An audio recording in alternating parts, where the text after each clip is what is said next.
Man and His Becoming, according to the Vedanta, by RENE GUENON, publisher Sophia Prentice, read by Christopher Robert Neal Nation, 2018. Preface. On several occasions, we have expressed in previous writings the intention of undertaking a series of studies that would aim, according to the needs of the case, either at presenting a direct exposition of various aspects of the Eastern metaphysical doctrines, or at making such adaptations of them as might seem most intelligible and advantageous, while however always remaining strictly faithful to their spirit. The present work constitutes the first of these studies. For reasons which have already been explained elsewhere, we have taken the Hindu doctrines as our central authority, and more especially the teachings of the Vedanta, which is the most purely metaphysical branch of these doctrines. It should be clearly understood, however, that there is nothing in this procedure to prevent us, as occasion arises, from pointing out analogies and making comparisons with other theories, regardless of their origin. In particular, we shall refer to the teachings of other orthodox branches of the Hindu doctrine insofar as they clarify or complete the teachings of Vedanta on various points. To anyone inclined to raise objections to the adoption of such a method, we would reply that such criticism is all the less justifiable in that our intentions are in no wise those of a historian. We wish to reassert emphatically at this point that our purpose is not erudition, but understanding, and that it is the truth of ideas which interests us exclusively. If, therefore, it has seemed desirable in the present instance to supply precise references, we have done so for reasons quite unconnected with the special preoccupations of Orientalists. We simply wish to show that we have invented nothing, and that the ideas expounded derive from a genuine traditional source.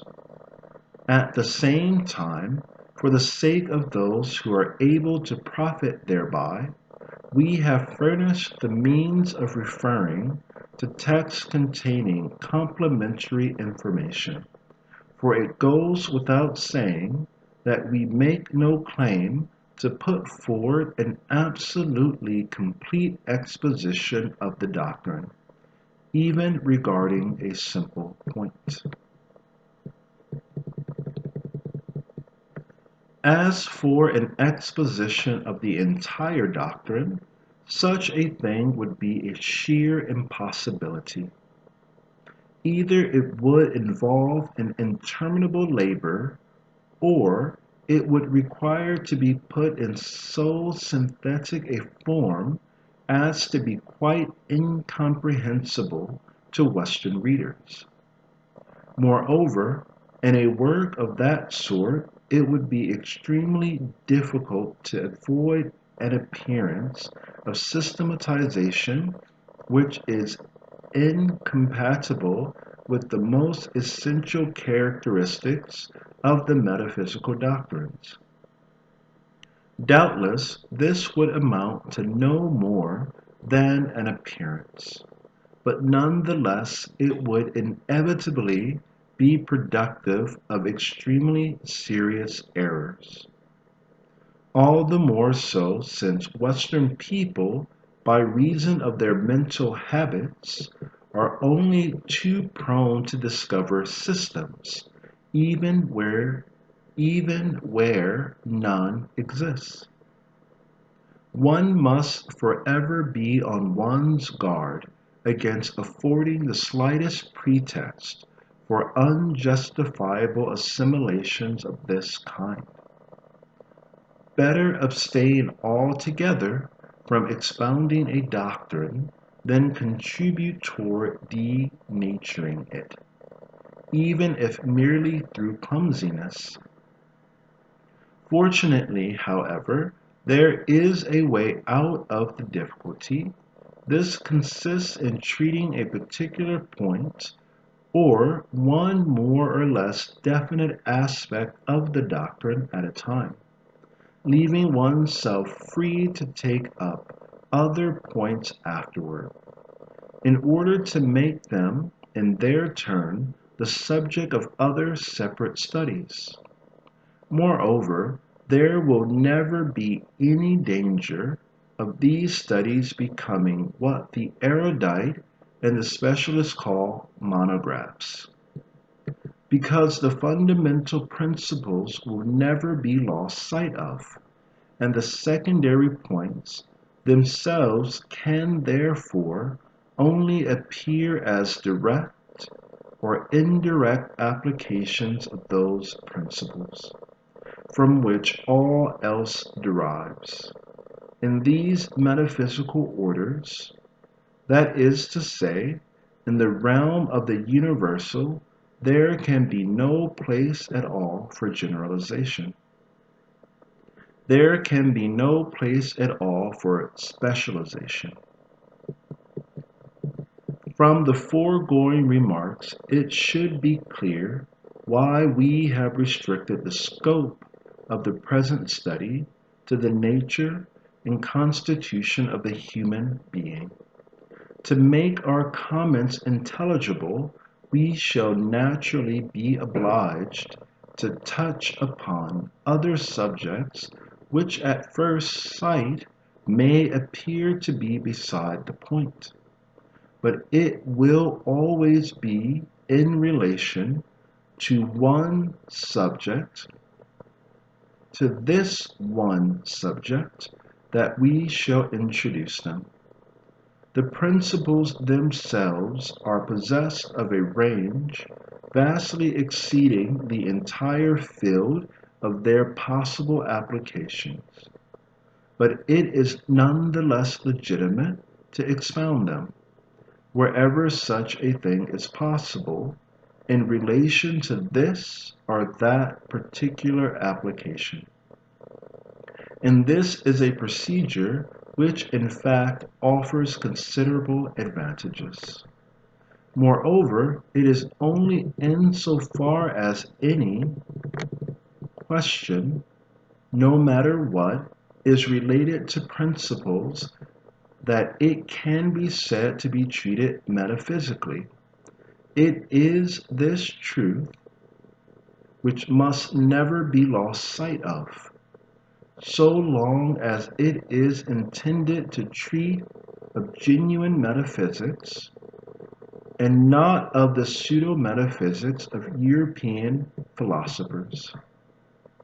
If we have embarked first upon the exposition of questions relative to the human being, it is not because these questions enjoy any exceptional importance in themselves from the purely metaphysical point of view, that point of view being essentially detached from every contingency. The case of man can never appear to it as privileged one. The case of man can never appear to it as a privileged one. We have begun with this discussion of these questions simply because they have already been raised during the course of our previous writings, and thus a complementary work such as the present one now seems called for. The order in which any subsequent studies may appear will depend similarly on circumstances and will largely be determined by considerations of expediency.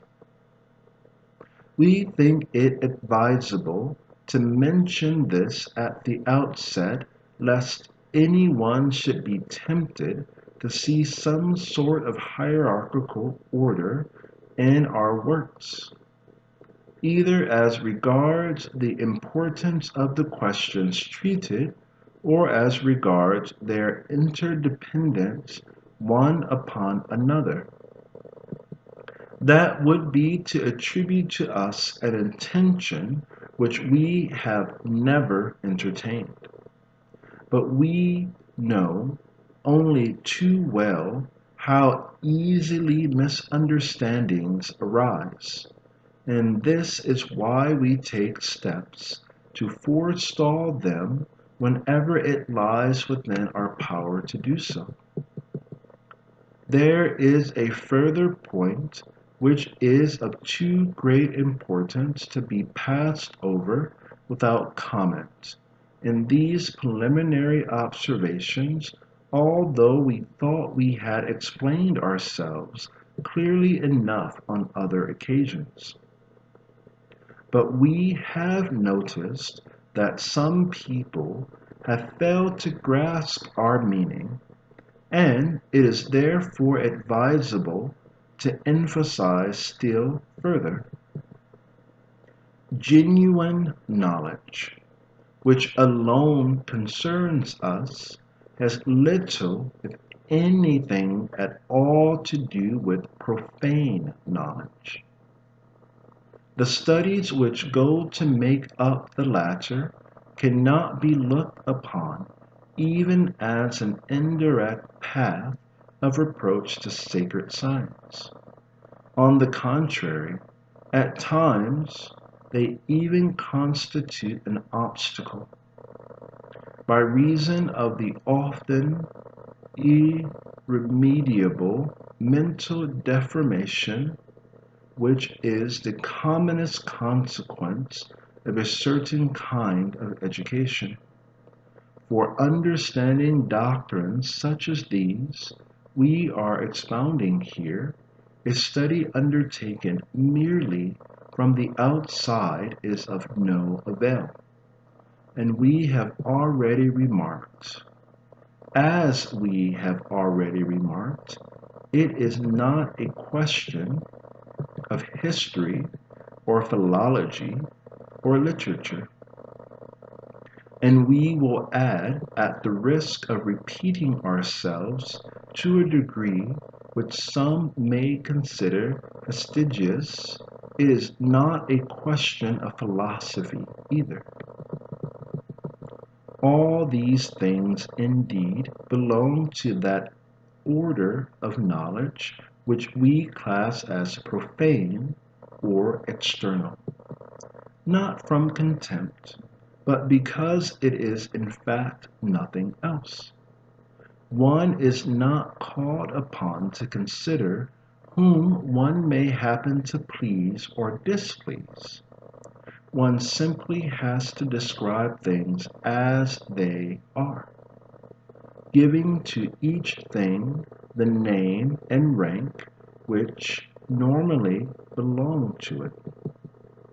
The fact that in the modern West sacred science has been odiously caricatured by more or less conscious impostors is not a reason for keeping silent about it, or for ignoring, if not actually repudiating it. On the contrary, we declare unhesitatingly not only that it exists, but also that it is our sole preoccupation. Anyone who cares to refer to what we have already said elsewhere about the extravagances of the occultists and theosophists will not fail to understand that we are alluding here to something of quite a different order, and that the attitude of people of that kind also can never be regarded by us as anything but profane. Moreover, they only make their case worse by pretending to a knowledge which is not theirs. And this is one of the principal reasons why we find it necessary to expose the absurdity of their pretended doctrines whenever the occasion presents itself. From the preceding remarks, it should also be clear that the doctrines we propose to discuss refuse to lend themselves, owing to their very nature, to any attempt at popularization. It would be foolish to try to bring within everybody's reach, to use a common phrase of our time, conceptions which can only come within the grasp of an elite. And to attempt to do so would be the surest way of distorting them. We have explained elsewhere what we mean by the intellectual elite, and what part it will be called upon to play if it ever comes to be formed in the West. While at the same time we have shown how a genuine and profound study of the Eastern doctrines is indispensable in preparing for its formation. It is in view of this work, the results of which no doubt will only make themselves felt after a long interval, that we believe it necessary to expound certain ideas for the benefit of those who are capable of assimilating them, without, however, modifying or simplifying them after the fashion of the popularizers, which would be in flat contradiction with our avowed intentions. Indeed, it is not for the doctrine to abase and reduce itself to the level of the limited understanding of the many.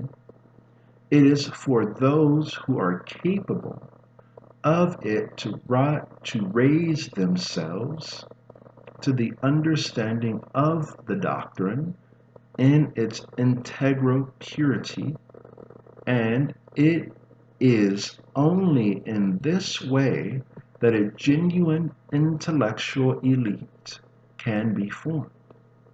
Among several persons who receive an identical teaching, each one understands and assimilates it more or less, completely and profoundly, according to the range of his intellectual possibilities.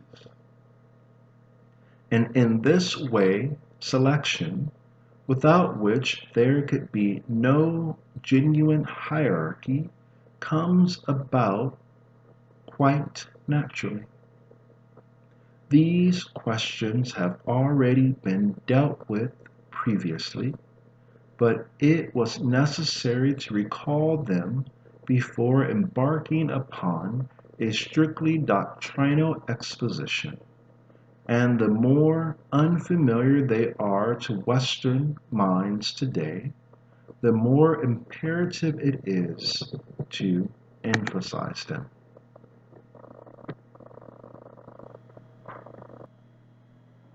Man and His Becoming, according to the Vedanta, by RENE GUENON, read by Christopher Robert Neal Nation.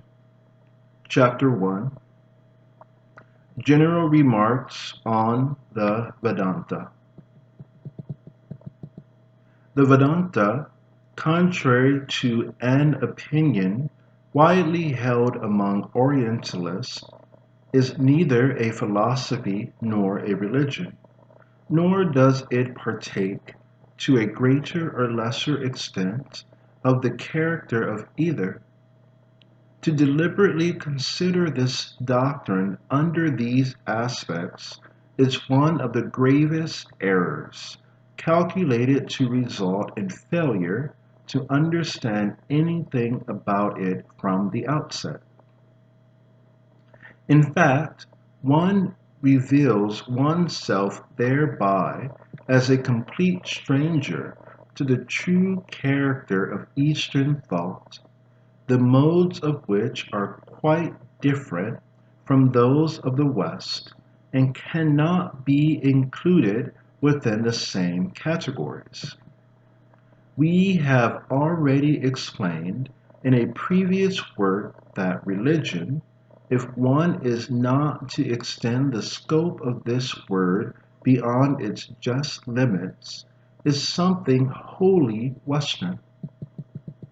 The same term cannot be applied to Eastern doctrines without stretching its meaning to such a degree that it becomes quite impossible to give it any definition, even of the vaguest kind. As for philosophy, it also represents an exclusively Western point of view. One, moreover, much more external than the religious point of view, and therefore still further removed from that of the subject we are about to study. As we said above, it is an essentially profane. Note 1.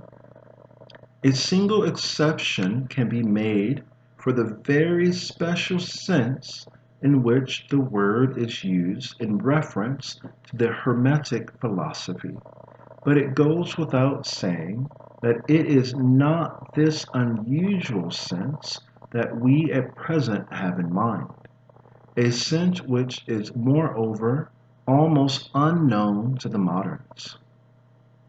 As we said above, it is an essentially profane kind of knowledge, even when it is not purely illusory. And we cannot help thinking, particularly when we consider what philosophy has become in modern times, that its absence from a civilization is hardly a matter for regret. In a recent book, a certain Orientalist has asserted that philosophy is philosophy everywhere, a statement which opens the door to undesirable assimilations of every kind, including those against which he himself quite justly protested on other occasions. That philosophy is to be found everywhere is just what we are at present contesting, and we decline to accept as universal thought, to adopt a phrase of the same author, what is in reality but an extremely special mode of thought.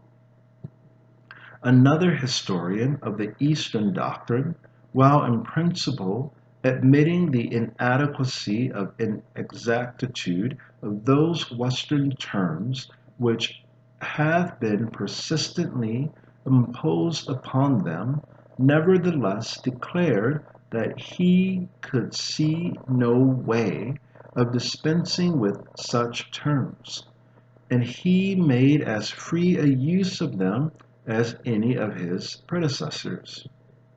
This appears all the more surprising, inasmuch as, for our part, we have never experienced the slightest need to resort to this philosophical terminology, which would still suffer from the disadvantage of being somewhat repellent and needlessly complicated, even if it were not wrongly applied, as is always the case under such circumstances. But we do not wish to embark at present upon the kind of discussion to which these questions might give rise. We were merely concerned with showing, by these examples, how difficult it is for some people to step outside the classical framework within which their Western education has confined their thought from the outset.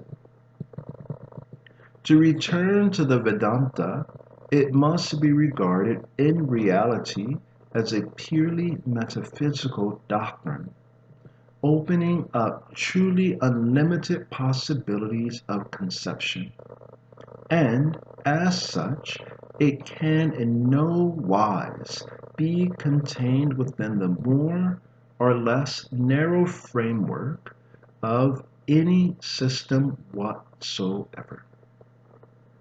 In this respect, and without looking any further, one can observe a profound and irreducible difference, a difference of principle, distinguishing it from anything that Europeans include under the name of philosophy. Indeed, the avowed aim of all philosophical conceptions, especially among the moderns, who carry to extremes the individualistic tendency and the resultant quest for originality at any price, is precisely to establish systems that are complete and definite, are, in other words, essentially relative and limited on all sides. Fundamentally, a system is nothing but a closed conception, the more or less narrow limits of which are naturally determined by the mental horizon of its author. But all systemization is absolutely impossible in pure metaphysics, where everything belonging to the individual order is truly non-existent. Metaphysics being entirely detached from all relativities and contingencies, philosophical or otherwise. This is necessarily so, because metaphysics is essentially knowledge of the universal, and such knowledge does not permit of being enclosed within any formula, however comprehensive. The diverse metaphysical and cosmological conceptions of India are not, strictly speaking, different doctrines, but only developments of a single doctrine according to different points of view and in various, but by no means incompatible directions. Besides, the Sanskrit word darshana, which is attached to each of these conceptions, properly signifies view or point of view, for the verbal root darsh, whence it is derived, has as its primary meaning that of seeing. It cannot in any way denote system, and if Orientalists translate it thus, that is merely the result of Western habits of thought which lead them into false assimilations at every step. seeing nothing but philosophy everywhere, it is only natural that they should also see systems wherever they go. The single doctrine to which we have just alluded is represented essentially by the Veda. That is to say, the sacred and traditional science in its integrality, for this precisely is the proper meaning of the term. Note 2. The root vid, from which Veda and Vidya are derived, bears the twofold meaning of seeing, videre in Latin, and knowing, as in the Greek gnosis. Sight is taken as a symbol of knowledge because it is its chief instrument within the sensible order. And this symbolism is carried even into the purely intellectual realm, where knowledge is likened to inward vision, as is implied by the use of such words as intuition, for example. It furnishes the principle and the common basis of all the more or less secondary and derivative branches which go to make up these diverse conceptions in which certain people have seen so many rival and opposed systems. In reality, these conceptions, insofar as they are in accord with their principle, obviously cannot contradict one another. On the contrary, they are bound mutually to complete and elucidate each other. Moreover, there is no need to read into this statement the suggestion of a more or less artificial and belated syncretism, for the entire doctrine must be considered as being synthetically comprised within the Veda, and that from its origin. Tradition in its integrality forms a perfect coherent whole, which however does not mean to say a systematic whole.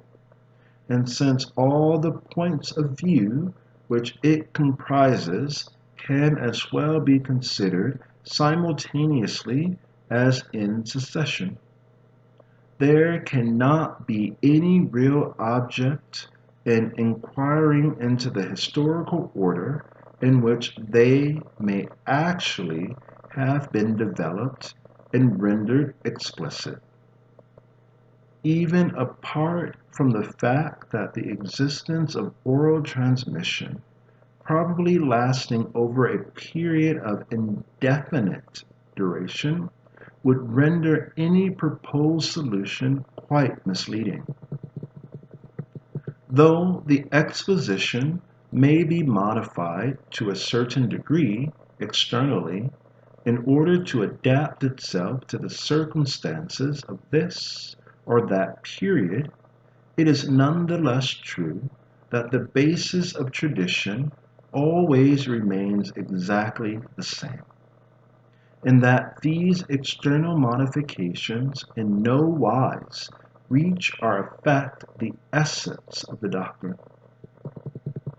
The concordance of a conception with the fundamental principle of the tradition is the necessary and sufficient condition of its orthodoxy, which term must, however, on no account be taken in this instance merely according to its religious mode. It is necessary to stress this point in order to avoid any error in interpretation, because in the West there is generally no question of orthodoxy, except as viewed from the purely religious standpoint.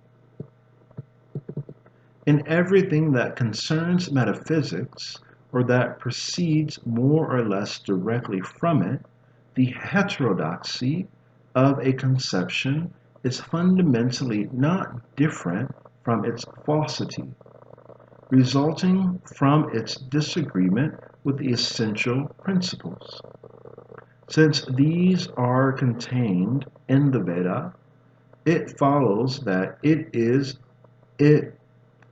Since these are contained in the Veda, it follows that it is agreement with the Veda that constitutes the criterion of orthodoxy. Heterodoxy is found, therefore, at the point where contradiction with the Veda arises. Whether voluntary or involuntary, it indicates a more or less far-reaching deviation or alteration of the doctrine, which moreover generally occurs only within somewhat restricted schools and can only affect special points, sometimes of very secondary importance. The more so since the power inherent in the tradition has the effect of limiting the scope and bearing of individual errors, of eliminating those which exceed certain bounds, and in any case of preventing them from becoming widespread and acquiring real authority. Even where a particular heterodox school has become a certain extent representative of a darshana, such as the atomist school in the case of the Vaisheshika, no slur is cast on the legitimacy of that darshana in itself, for it is to remain within the bounds of orthodoxy. For it to remain within the bounds of orthodoxy, it is only necessary to reduce it again to its truly essential content. On this point, we cannot do better than quote by way of general indication this passage from Sankhya Pravachana Bhashya of Vijnana Bhikshu. The doctrine of Kanada, the Vaisheshika, and in the Sankhya of Kapila, the portion which is contrary to the Veda must be rejected by those who adhere strictly to the orthodox tradition. In the doctrine of Jaimini and that of Vyasa, the two Mimamsas, there is nothing which is not in accordance with the scriptures, considered as the basis of that tradition. The name Mimamsa, derived from the verbal root man, to think, in its iterative form, denotes the reflective study of the sacred science. It is in the intellectual fruit of meditation. It is in the intellectual fruit of meditation on the Veda. The first Mimamsa, Purva Mimamsa, is attributed to Jaimini. But we must recall in this connection that the names which are thus attached to the formulation of the different darshanas cannot be related in any way to particular individuals. They are used symbolically to describe what are really intellectual groupings, composed of all those who have devoted themselves to one and the same study over the course of a period of duration, of which is no less indeterminable than the date of its beginning. The first Mimamsa is also called Karma Mimamsa or Practical Mimamsa because it is concerned with actions and, more particularly, with the accomplishment of rites. The word karma indeed possesses a double meaning. In a general sense, it means action in all forms. In a special and technical sense, it means ritual action, such as is prescribed by the Veda. This practical Mimamsa has for its aim, as the commentary Somanatha says, to determine in an exact and precise manner the sense of scriptures, but chiefly in so far as they include precepts, and not in respect of pure knowledge of jnana, which is often placed in opposition to karma, an opposition corresponding precisely to the distinction between the two Mimamsas. The second Mimamsa, Uttara Mimamsa, is attributed to Vyasa, that is to say, the collective entity which arranged and finally codified the traditional texts, constituting the Veda itself.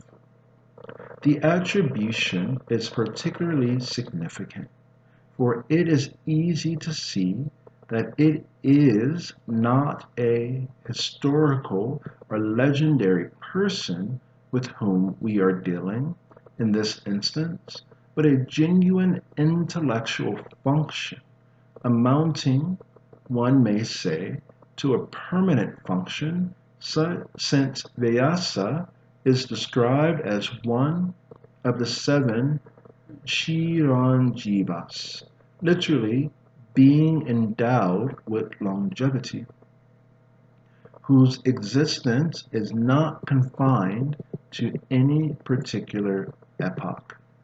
Note 3. Something similar is to be found in other traditions. Thus, in Taoism, they speak of 8 immortals. Elsewhere we have Melchizedek, who is without father, without mother, without descent, having neither beginning of days nor end of life. Hebrews 7:3. And it would probably be easy to discover yet other parallelisms of a similar kind. To describe the second Mimamsa in relation to the first, one may regard it as belonging to the purely intellectual and contemplative order. We cannot say theoretical Mimamsa by way of symmetry with practical Mimamsa, because this description would give rise to ambiguity. Although the word theory is indeed etymologically synonymous with contemplation, it is nonetheless true that in current speech it has come to convey a far more restricted meaning, in a doctrine which is complete from the metaphysical point of view. Theory, understood in this ordinary sense, is not self-sufficient, but is always accompanied or followed by a corresponding realization of which it is, in short, but the indispensable basis, and in view of which it is ordained as the means in view of the end.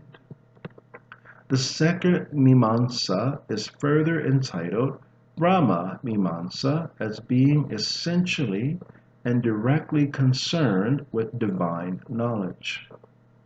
It is this which constitutes the Vedanta, strictly speaking. That is to say, according to the etymological significance of that term.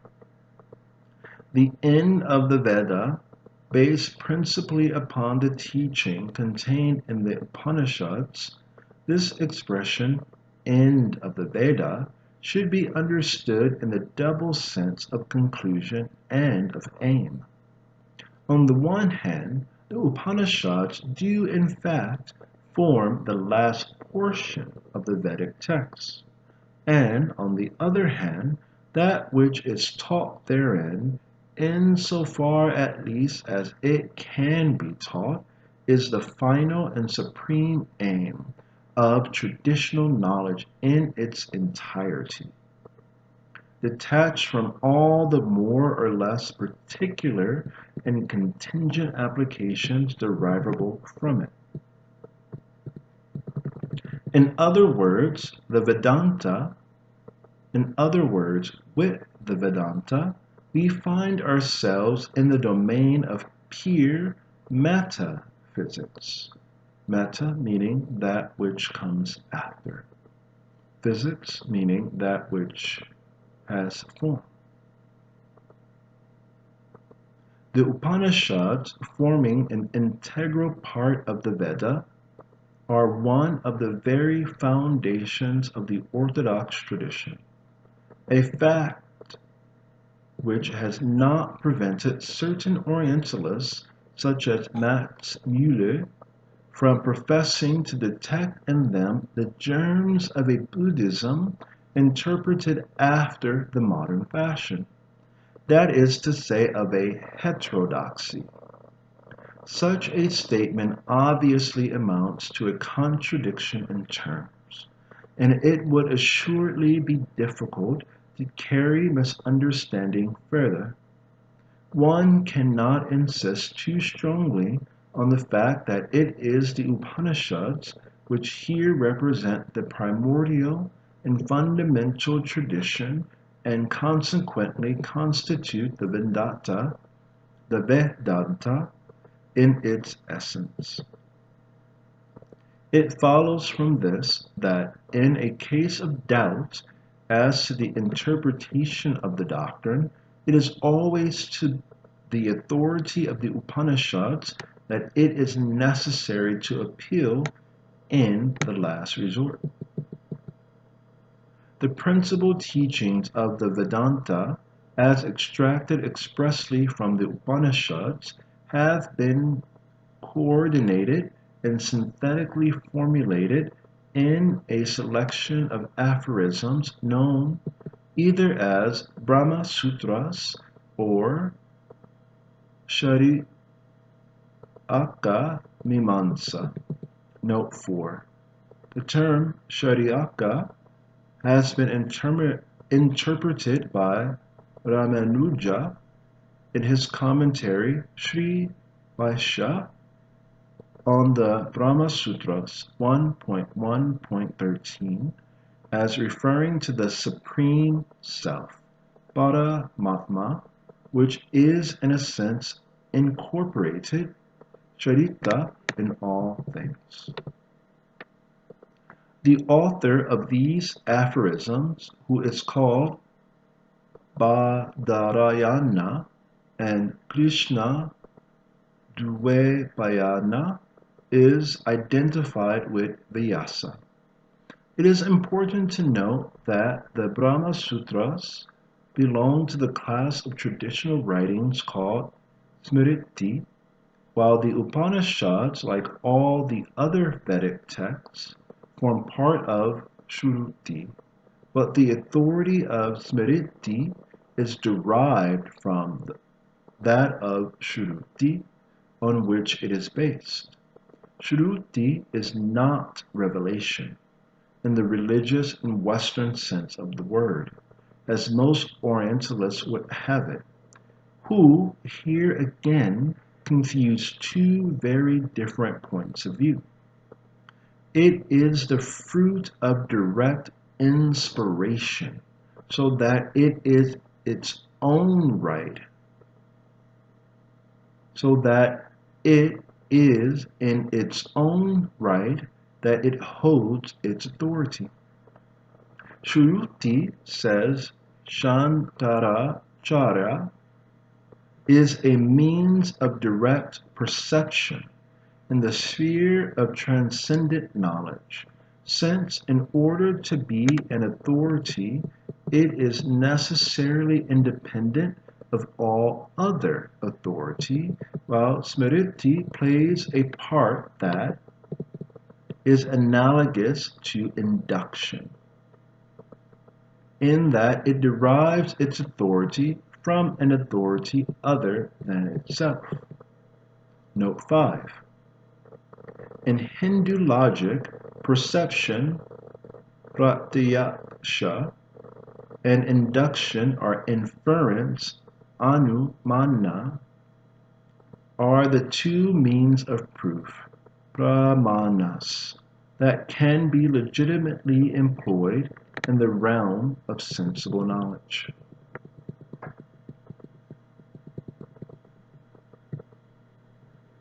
But to avoid any misunderstanding as to the force of the analogy thus indicated between transcendent and sensory knowledge, it is necessary to add that, like every true analogy, it must be applied inversely. Note 6. In the Hermetic tradition, the principle of analogy is expressed by the following sentence from the Emerald Table. That which is below is like that which is above, and that which is above is like that which is below. But in order to understand this formula and apply it correctly, it is necessary to refer to the symbol of Solomon's seal, made up of two superimposed triangles pointing opposite ways. Thus, while induction rises above sensible perception and permits one to pass on to a higher level, it is on the contrary, direct perception or inspiration alone which, in the transcendent order, attains the principle itself, to what is highest, after which nothing remains but to draw the consequences and to determine the manifold applications.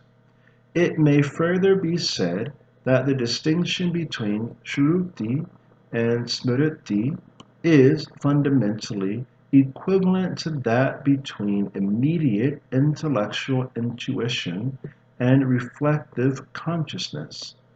If the first is described by a word bearing the primitive meaning of hearing, this is precisely in order to indicate its intuitive character, and because, according to the Hindu cosmology doctrine, and because, according to the Hindu cosmological doctrine, sound holds primordial rank among sensible qualities. As for smriti, its primitive meaning is memory. In fact, memory being but a reflex of perception, can be taken as denoting, by extension, everything which possesses the character of reflective or discursive, that is to say, of indirect knowledge. Moreover, its knowledge is symbolized by light, as is most often the case. Pure intelligence and recollection, otherwise the intuitive faculty and the discursive faculty, can be respectively represented by the sun and the moon. This symbolism, which we cannot enlarge upon here, is capable of numerous applications. Note 7. Traces of this symbolism are to be detected even in speech. For example, it is not without reason that the same root man or min has served in various languages to form numerous words denoting at one and the same time the moon, memory, the mental faculty or discursive thought, and man himself, insofar as he is specifically a rational being. The Brahma Sutras, the text of which is extremely concise, have given rise to numerous commentaries, the most important of which are the Shankaracharya and Ramanuja. They are, both of them, strictly orthodox, so that we must not exaggerate the importance of their apparent divergences, which are in reality more in the nature of differences of adaptation. It is true that each school is naturally enough inclined to think and to maintain that its own point of view is the most worthy of attention and ought, while not excluding other views, nonetheless to take precedence over them. But in order to settle the question in all impartiality, one has but to examine these points of view in themselves and to ascertain how far the horizon extends which they embrace respectively. It is, moreover, self-evident that no school can claim to represent the doctrine in a total and exclusive manner. It is nevertheless quite certain that Shankaracharya's point of view goes deeper and further than that of Ramanuja. One can, moreover, infer this from the fact that the first is of Shaivite tendency, while the second is clearly Vaishnavite. A curious argument has been raised by Thibaut, who translated the two commentaries into English. He suggests that of Ramanuja is more faithful to the teaching of the Brahma Sutras, but at the same time recognizes that Shankaracharya's is more in conformity with the spirit of the Upanishads. In order to be able to entertain such an opinion, it is obviously necessary to maintain that there exist doctrinal differences between the Upanishads and the Brahma Sutras. But even were this actually the case, it is the authority of the Upanishads which must prevail, as we have explained above, and Shankaracharya's superiority would thereby be established, although this was probably not the intention of Thibaut, for whom the question of the intrinsic truth of the ideas concerned hardly seems to arise. As a matter of fact, the Brahma Sutras, being based directly and exclusively on the Upanishads, can in no way be divergent from them. Only their brevity, rendering them a trifle obscure when they are isolated from any commentary, might provide some excuse for those who maintain that they find in them something besides an authoritative and competent interpretation of the traditional doctrine. Thus, the argument is really pointless, and all we need retain in the observation of Shankaracharya's has deduced and developed more completely the essential content of the Upanishads. His authority can only be questioned by those who are ignorant of the true spirit of the orthodox Hindu tradition, and whose opinion is consequently valueless. In a general way, therefore, it is his commentary that we shall follow in preference to all others. To complete these preliminary observations, we must again make it clear, although we have already explained this elsewhere, that it is incorrect to apply the label esoteric Brahmanism to the teachings of the Upanishads, as some have done. The inadmissibility of this expression arises especially from the fact that the word esotericism is a comparative, and that its use necessarily implies the correlative existence of an exoterism. But such a division cannot be applied to the doctrine in question. Exoterism and esoterism, regarded not as two distinct and more or less opposed doctrines, which would be quite an erroneous view, but as the two aspects of one and the same doctrine, existed in certain schools of Greek antiquity. There is also a clear example of this relationship to be met with in the Islamic tradition, but the same does not apply in the case of the more purely Eastern doctrines. In their case, one can only speak of a kind of natural esotericism, such as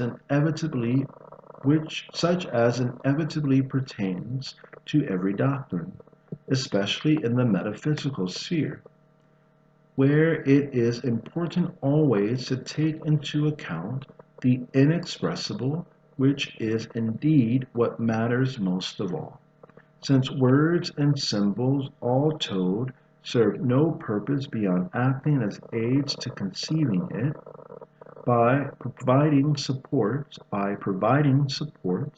for a task which must necessarily remain a strictly personal one. From this point of view, the distinction between exoterism and esoterism would amount to no more than the distinction between the letter and the spirit. And one could also apply it to the plurality of meanings of greater or lesser depth contained in the traditional texts, or, if preferred, the sacred scriptures of all races. On the other hand, it goes without saying that the same teaching is not understood in an equal degree by all who receive it. Among certain persons, there are therefore those who, in a certain sense, discern the esoterism, while others, whose intellectual horizon is narrower, are limited to the exoterism. But this is not how people who talk about esoteric Brahmanism understand that expression. As a matter of fact, in Brahmanism, the teaching is accessible in its entirety to all those who are intellectually qualified, adhikari.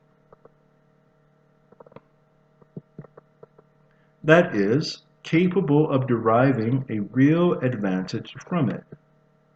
And if there are doctrines reserved for a chosen few, it is because it cannot be otherwise, where instruction is allotted with discretion,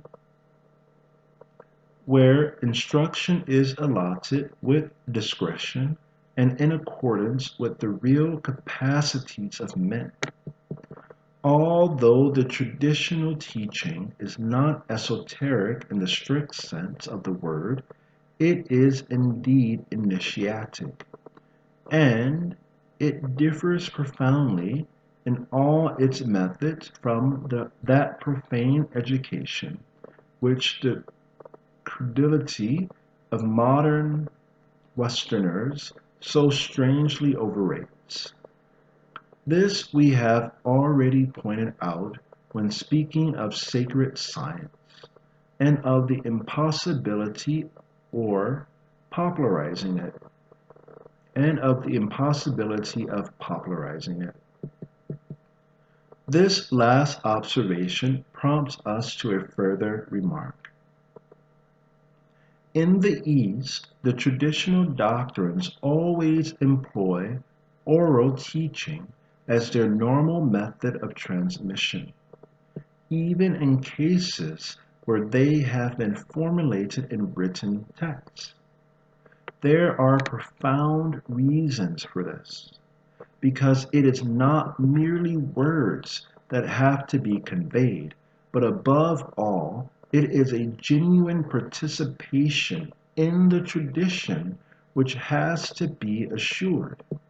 In these circumstances, it is meaningless to say with Max Muller and other Orientalists that the word Upanishad denotes knowledge acquired by sitting at the feet of a teacher.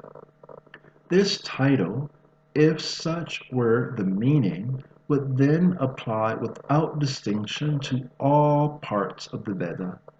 Moreover, it is an interpretation which has never been suggested or admitted by any competent Hindu. In reality, the name of the Upanishads denotes that they are ordained to destroy ignorance by providing the means of approach to supreme knowledge. And if it is solely a question of approaching, then this is because the supreme knowledge is in its essence strictly incommunicable, so that none can attain to it save by himself alone. Another expression which seems to us even more unhappy than esoteric Brahmanism is Brahmanic Theosophy, which has been used by Ultramari, and he indeed admits that he did not adopt it without hesitation, since it seems to justify the claims of Western theosophists to have derived their sanction from India, claims which he perceives to be ill-founded. It is true that we must certainly avoid anything which might lend continence to certain most undesirable confusions, but there are still graver and more decisive reasons against admitting the proposed designation. Although the self-styled theosophists of whom Ultramari speaks are almost completely ignorant of the Hindu doctrines and have derived nothing from them but a terminology which they use entirely at random, they have no connection with genuine theosophy either, not even with that of the West. And this is why we insist on distinguishing carefully between theosophy and theosophism. Note 8. Editors. GUENON is at pains here to distinguish between theosophy, or the wisdom of God, strictly speaking, and theosophy, understood as designating the movement of the same name founded by H.S. Olcott and Madame Blavatsky. The matter is somewhat complicated by the fact that GUENON also introduces the term theosophism with little precedent in English, to designate not only Blavatsky's theosophy, but other similar movements. We will use capitalized theosophy, and where necessary, theosophism, when reference is being made to these latter movements, and the uncapitalized theosophy when the word is used in its strictly etymological sense.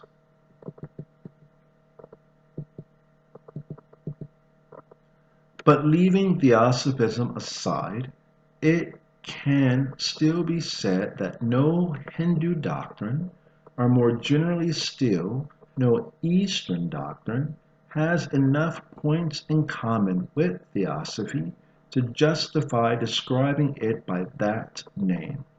This follows directly from the fact that the word denotes exclusively conceptions of mystical inspiration. That the word denotes exclusively conceptions of mystical inspiration, therefore religious and even specifically Christian ones. Theosophy is something peculiarly Western. Why seek to apply the same word to doctrines for which it was never intended, and to which it is not much better suited than are the labels of the philosophical systems of the West? Once again, it is not with religion that we are dealing with here, and consequently, there cannot be any question of theosophy any more than of theology. These two terms, moreover, began by being almost synonymous, although, for purely historical reasons, they have come to assume widely differing acceptations. Note 9. A similar remark could be made with regard to the term astrology and astronomy, which were originally synonyms among the Greeks. Either term denoted both the meanings which these terms have later come to convey separately.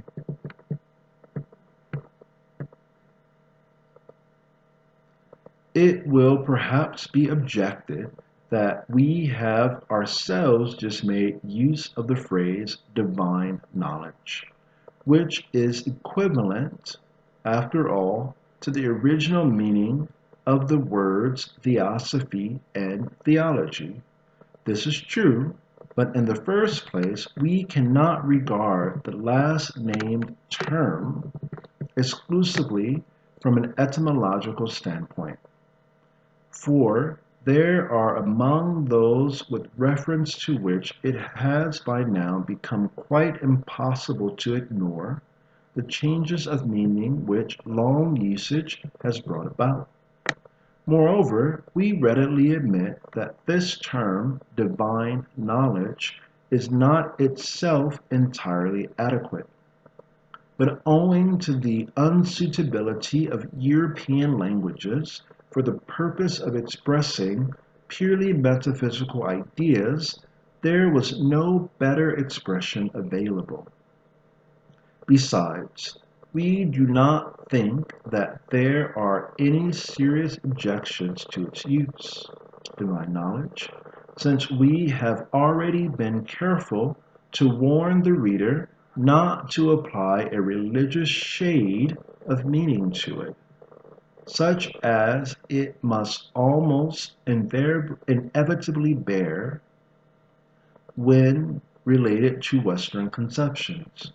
All the same, a certain ambiguity might still remain, for the Sanskrit term which can be least and accurately rendered by God is not Brahma but Ishvara. However, the adjective divine, even in current speech, is used less strictly, more vaguely perhaps, and therefore lends itself better to such transposition as we make here than the substantive whence it was derived.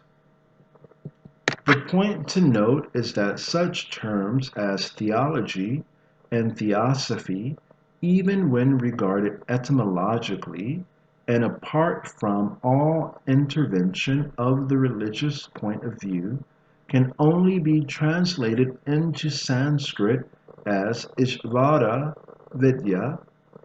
On the other hand, what we render approximately as divine knowledge when dealing with the Vedanta is Brahma Vidya, for the purely metaphysical point of view essentially implies the consideration of Brahma, or the supreme principle, of which Ishvara, or the divine personality, is merely a determination, as principle of and in relation to universal manifestation.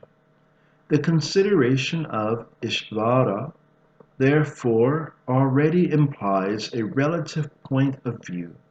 It is the highest of the relativities, the first of all determinations, but it is nonetheless true that it is qualified, saguna, and conceived distinctly, saveshisha, whereas Brahma is unqualified, nirguna, beyond all distinctions, nirvishesha, absolutely unconditioned, universal manifestation in its entirety, being strictly nil beside its infinity.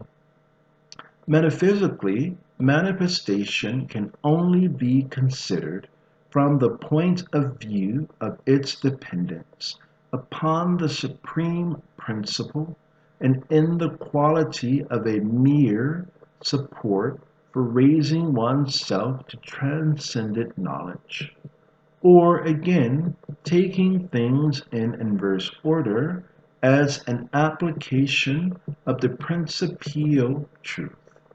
In any case, nothing more should be looked for in everything pertaining thereto than a kind of illustration ordained to facilitate the understanding of the unmanifested, the essential object of metaphysics, thus permitting, as we explained when interpreting the title of the Upanishads, of an approach being made to knowledge unqualified. Note 10. For a fuller account of these preliminary questions, which have had to be treated in rather summary fashion in the present chapter, we would refer the reader to our Introduction to the Study of the Hindu Doctrines, where these matters form the main subject of study and have been discussed in greater detail.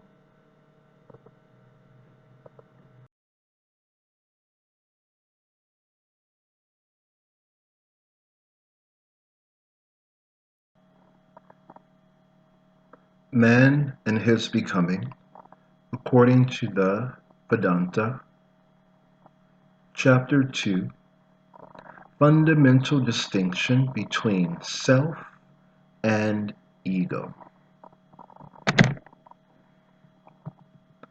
In order to understand thoroughly the teaching of the Vedanta as it pertains to the human being, it is essential to define from the start, as clearly as possible, the fundamental distinction between self, soy, which is the very principle of the being, and the individual, ego, moi. It is hardly necessary to explain that the use of the term self does not imply on our part any identity of view with certain schools that may have used this word, but that, under an Eastern terminology, generally misunderstood, have never set forth any but purely Western views, highly fantastic at that. We are alluding here not only to Theosophism, but also to certain pseudo-Oriental schools which have entirely distorted the Vedanta under the pretext of adapting it to the Western mentality. The misuse may have been of a word The misuse which may have been made of a word does not, in our opinion, provide adequate grounds for declining to employ it, except where it is possible to replace it by another word equally well suited to express the same meaning, which is not the case in this instance.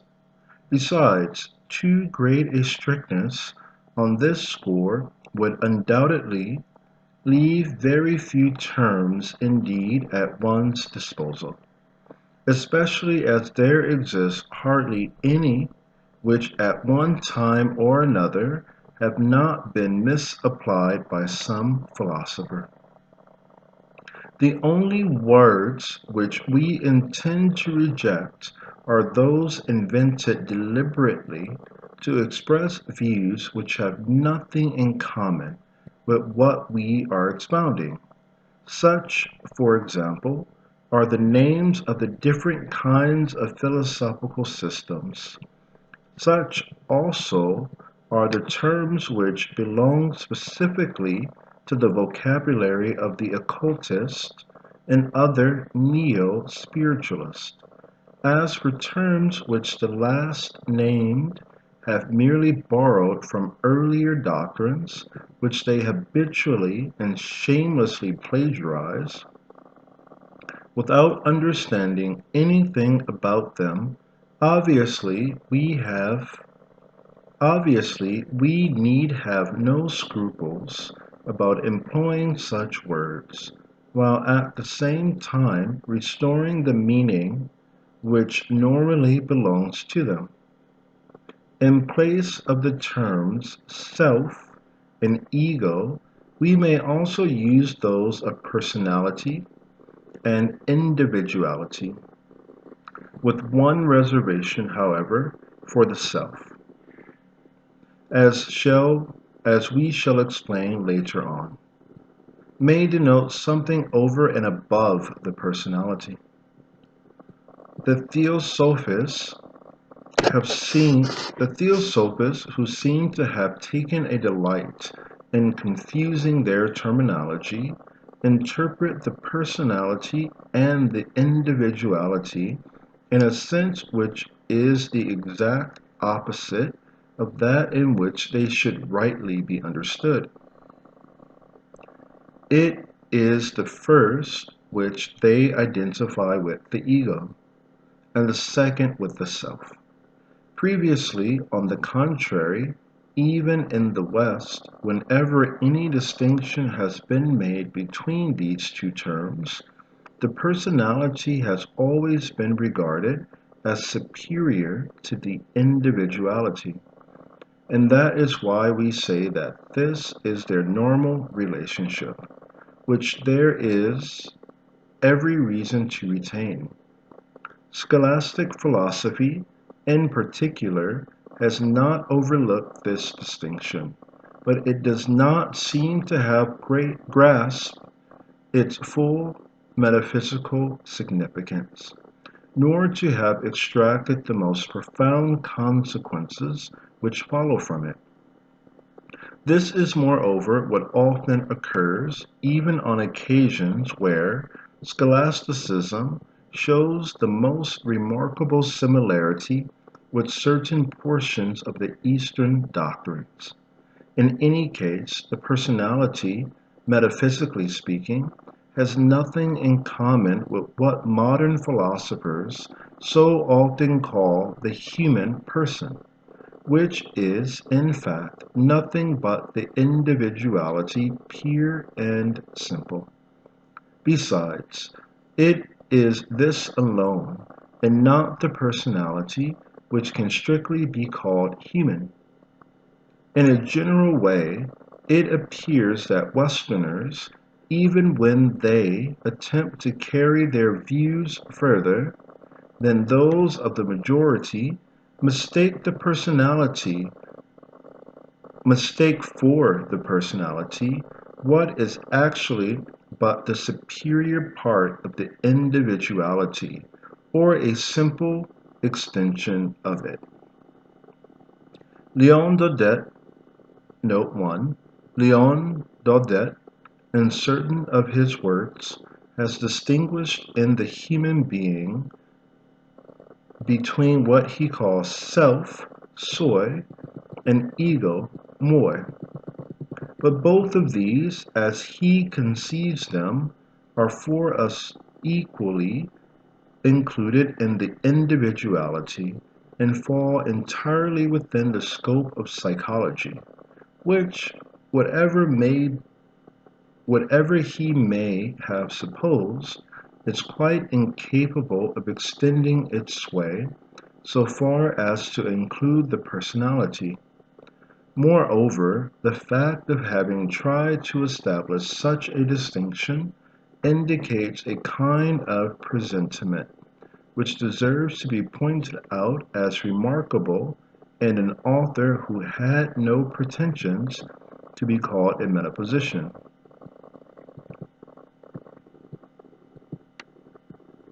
In these circumstances, everything of the purely metaphysical order necessarily remains outside their comprehension.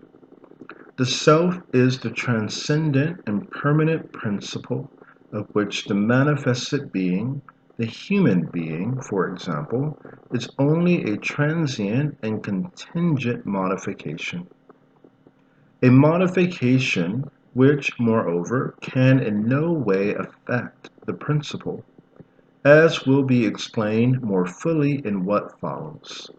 The self, as such, is never individualized and cannot become so, for since it must always be considered under the aspect of the eternity and immutability which are the necessary attributes of pure being, it is obviously not susceptible of any particularization which would cause it to be other than itself.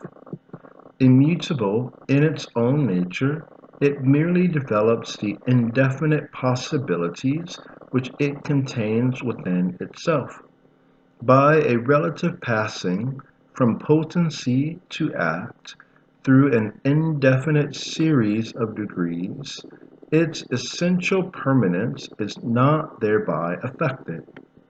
Precisely because this process is only relative, and because this development is, strictly speaking, not a development at all, except when looked at from the point of view of manifestation, outside of which there can be no question of succession, but only of perfect simultaneity, so that even what is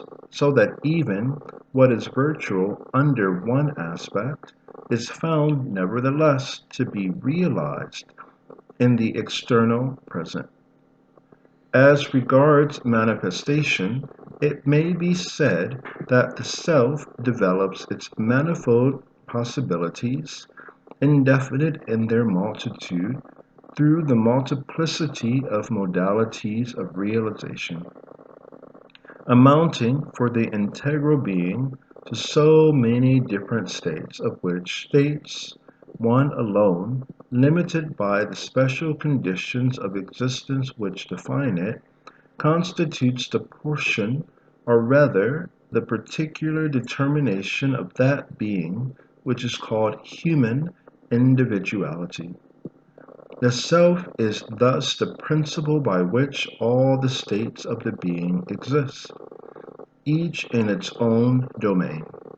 And this must be understood not only of the manifested states of which we have just been speaking, whether individual like the human state or supra-individual, but also, although the word exist then becomes inappropriate, of the unmanifested state, comprising all the possibilities which are not susceptible of any manifestation, as well as the possibilities of manifestation themselves in principial mode.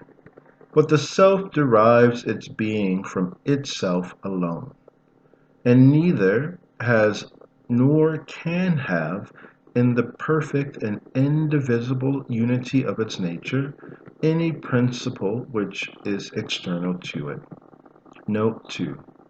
It is our intention to set forth more completely in other works the metaphysical theory of the being's multiple states. Here we need only touch on those aspects of that theory that are indispensable to an understanding of the constitution of the human being.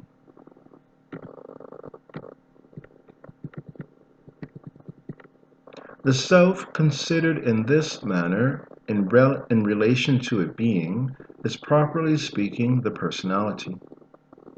It is true that one might restrict the use of this latter word to the self as principle of the manifested states, just as the divine personality, Ishvara, is the principle of universal manifestation. But one can also extend it analogically to the self, as principle of all states of the being, both manifested and unmanifested. The personality is an immediate determination, primordial and non-particularized, of the principle which in Sanskrit is called Atma or Paramatma, and which, in default of a better term, we may call the universal spirit. On the clear understanding, however, that in this use of the word spirit, nothing is implied which might recall Western philosophical conceptions, and in particular that it is not turned into a correlative of matter, as the modern mind is inclined to do, being subject in this respect, even though unconsciously, to the influence of Cartesian dualism. Note 3. In theology, when it is declared that God is pure spirit, it is reasonable to suppose that this statement must likewise not be taken in the sense of spirit as opposed to matter. That is to say, according to the sense in which the two terms have no meaning except in reference to one another. To understand it in this way would amount to accepting a kind of demiurgic conception, more or less akin to the theories attributed to the Manichaeans. It is nonetheless true to say that such an expression is of a kind that readily lends itself to false interpretations, leading to the substitution of a being for pure being. And let it be repeated once more in this connection that genuine metaphysics lies quite outside all the oppositions of which that existing between spiritualism and materialism affords us the type, and that it is in no way required to concern itself with the more or less special and often quite artificial questions to which such opposition gives rise. Atma permeates all things, which are, as it were, its accidental modifications, and according to Ramanuja's expression, constitute in some sort its body. This word being taken here in a purely analogical sense. But be they moreover of an intelligent or non-intelligent nature, That is, according to Western conceptions, spiritual as well as material, for that distinction implying merely a diversity of conditions in manifestation, makes no sort of difference in respect of the unconditioned and unmanifested principle. This, in fact, is the Supreme Self, the literal rendering of Paramatma, of all that exists under whatever mode, and it abides ever the same through the indefinite multiplicity of the degrees of existence, understood in the universal sense, as well as beyond existence, that is, in principle non-manifestation. The self, in relation to any being whatsoever, is in reality identical with Atma, since it is essentially beyond all distinction and all particularization, and that is why in Sanskrit the same word Atman is in cases other than the nominative replaces the reflective pronoun itself. The self is not therefore really distinct from Atma, except when one considers it particularly and distinctively in relation to a being, or, more accurately, in relation to a certain definite state of that being, such as the human state.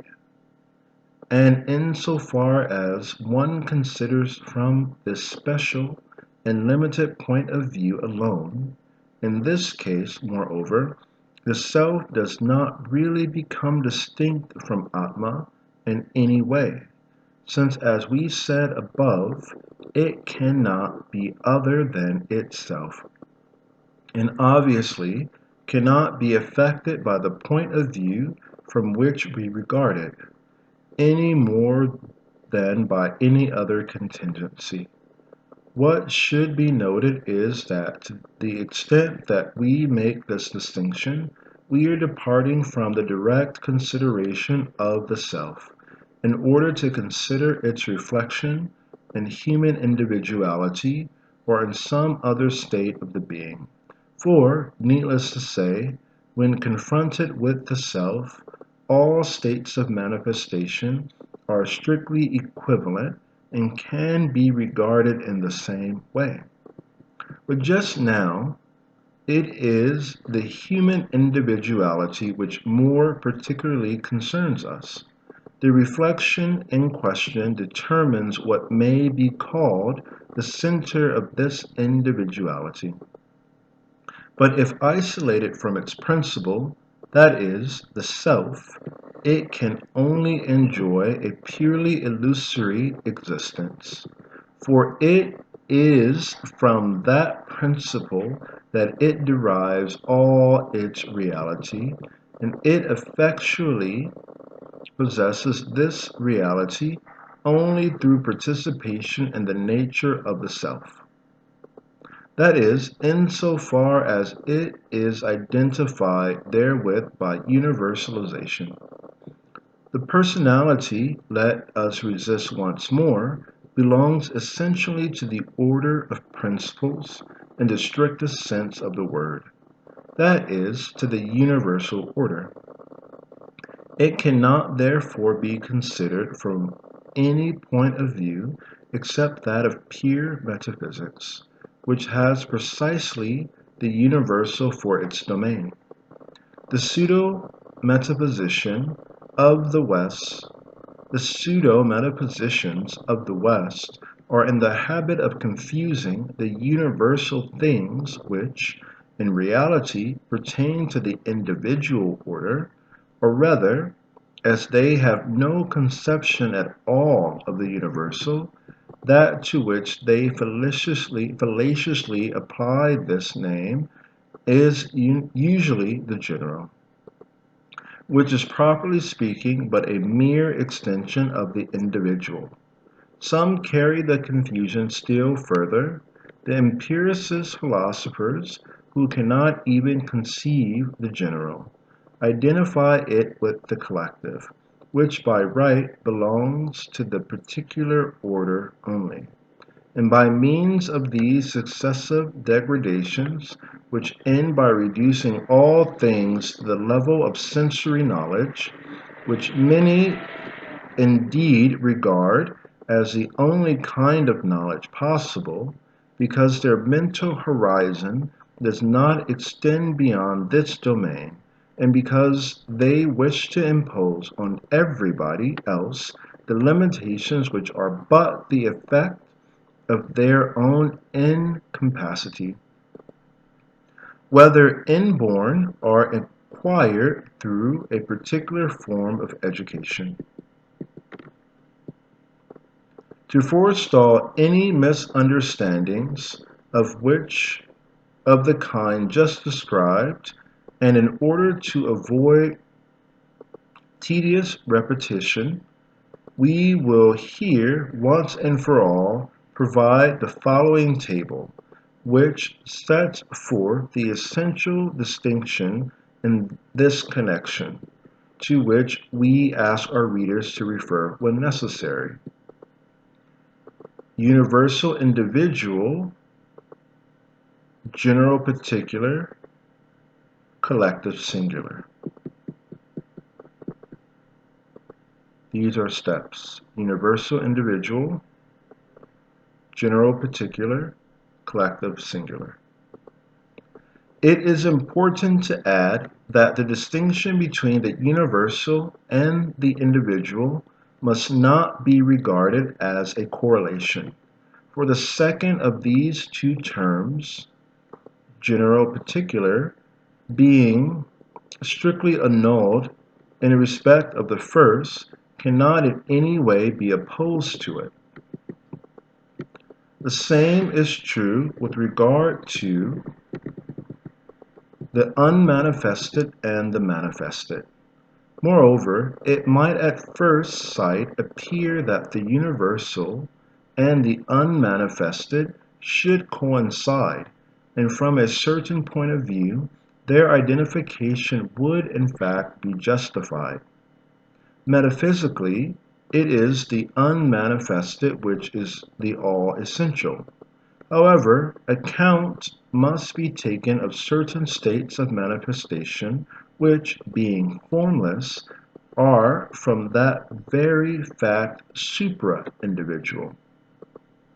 If, therefore, we only distinguish between the universal and the individual, we shall be forced to assign these states to the universal, which we are the better able to do inasmuch as it is a question of a manifestation which is still in a way principial, at least by comparison with individual states. But this, it should be clearly understood, must not lead us to forget that everything manifested, even at this higher level, is necessarily conditioned, that is to say, relative. If we regard things in this manner, the universal will no longer consist solely of the unmanifested, but will also extend to the formless, comprising both the unmanifested and the supra-individual states of manifestation. As for the individual, it includes all degrees of formal manifestation. That is, all states in which beings are invested with forms. For what properly characterizes individuality and essentially constitutes it as such is precisely the presence of form among the limited conditions which define and determine a given state of existence. We can now sum up these further considerations in the following table. universal, the unmanifested formless manifestation, and individual, formal manifestation, subtle state, gross state. The terms subtle state and gross state, which are assigned to the different degrees of formal manifestation, will be explained later. But we may point out now that this distinction is only true on condition that we take as our starting point the human, or more precisely, the corporal and sensible world. The gross state is in fact nothing else than corporal existence itself, to which, as we shall see, human individuality belongs by one of the modalities only, and not in its integral development. As to the subtle state, it includes in the first place the extracorporeal modalities of the human being, or of every other being situated in the same state of existence, and also in the second place all other individual states. It is therefore evident that these two terms are not truly symmetrical, and cannot even have any common measure, since one of them represents only a portion of one out of the indefinite multiplicity of states, which constitute formal manifestation, while the other includes all the remainder of manifestation.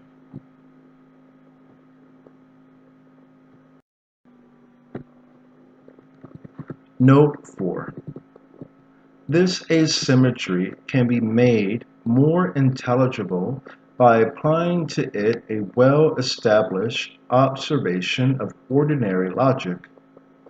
Whenever an attribution or quality of any kind is considered, all possible things are automatically divided into two groups, namely, on the one hand, things endowed with this quality, and on the other hand, things devoid of it. But while the first named group is found to be thus positively defined and determined, the second, which is only characterized in a wholly negative manner, is in no way limited thereby, and is in reality indefinite. Thus there is neither symmetry nor any common measure between the two groups, which do not really constitute a twofold division, since their distinction holds good merely from the special point of view of a certain quality taken as its starting point. The second group possesses no homogeneity. It may include things having nothing in common with one another, which, however, does not rob this division of its validity under their original terms of reference. Now, it is precisely in this manner that the manifested can be distinguished from the unmanifested, so also within the manifested. A similar distinction can be made between the formal and the formless, and lastly, within the realm of form itself, between the corporal and incorporeal. Symmetry up to a certain point is to be found provided that we restrict ourselves to the consideration of the human individuality alone. And it is, moreover, from this point of view that the distinction in question is in the first place established by the Hindu doctrine. Even if one afterwards transcends this point of view, or even if it has only been entertained with the ulterior object of transcending it effectively, it remains nevertheless true that it must inevitably be taken as a basis and term of comparison, since it relates to the state in which we actually find ourselves at the present moment. It may be said, therefore, that the human being, considered in its integrality, comprises a certain sum of possibilities, which constitute its corporal or gross modality, and, in addition, a multitude of other possibilities which, extending in different directions beyond the corporal modality, constitute its subtle modalities. But all these possibilities together represent nonetheless one and the same degree of universal existence. One and the same person. It follows from this that human individuality is at once much more and much less than Westerners generally suppose it to be. Much more because they recognize in it scarcely anything except the corporal modality, the physical reality, which includes but the smallest fraction of its possibilities. Much less, however, because this individuality, far from really constituting the whole being, is but one state of that being among an indefinite multitude of other states.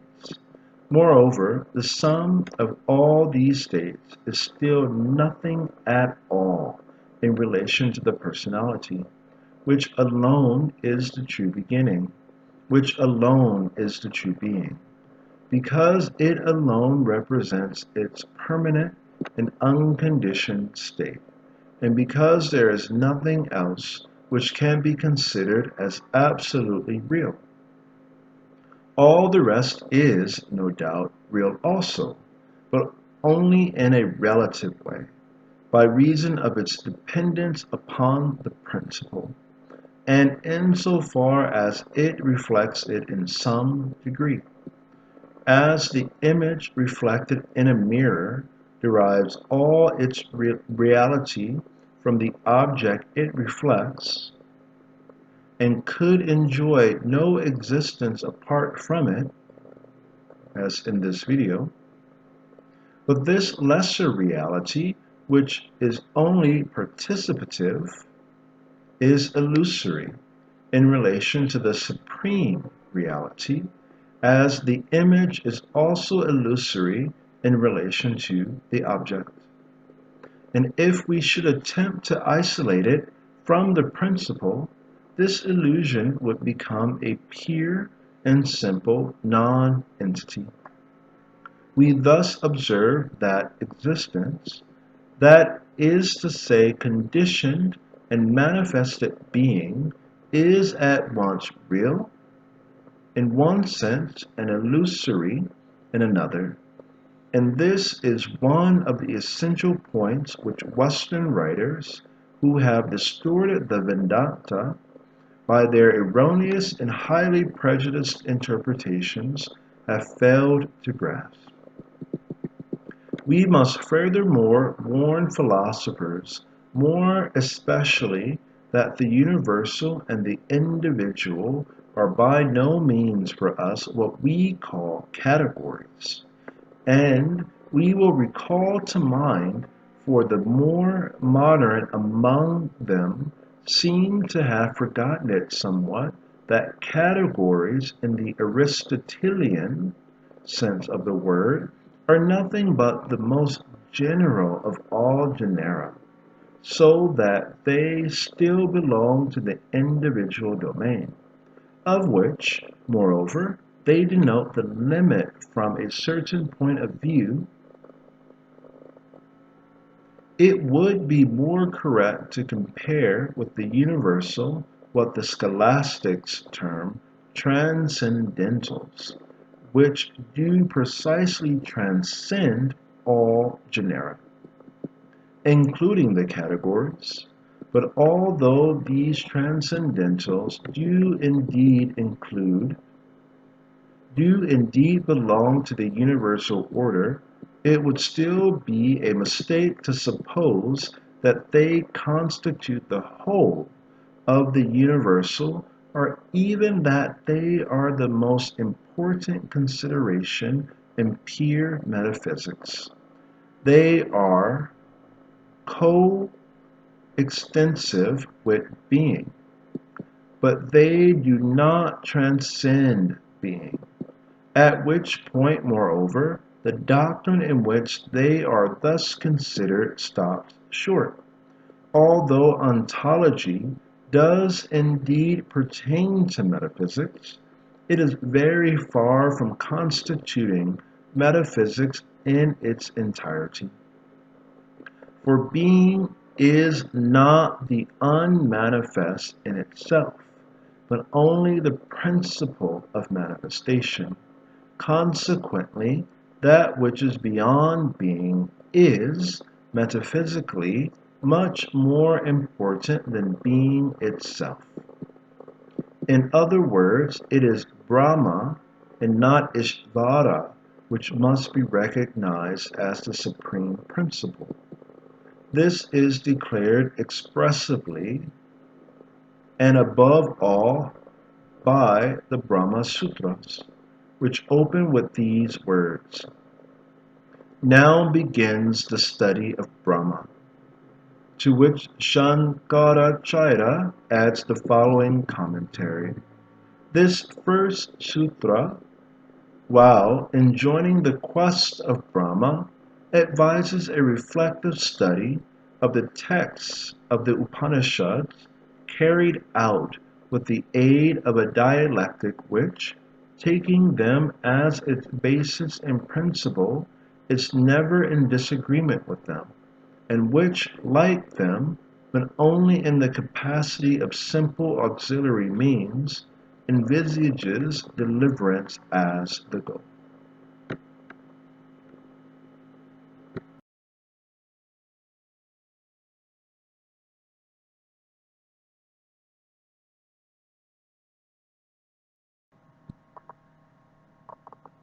Man and His Becoming, according to the Vedanta, by RENE GUENON.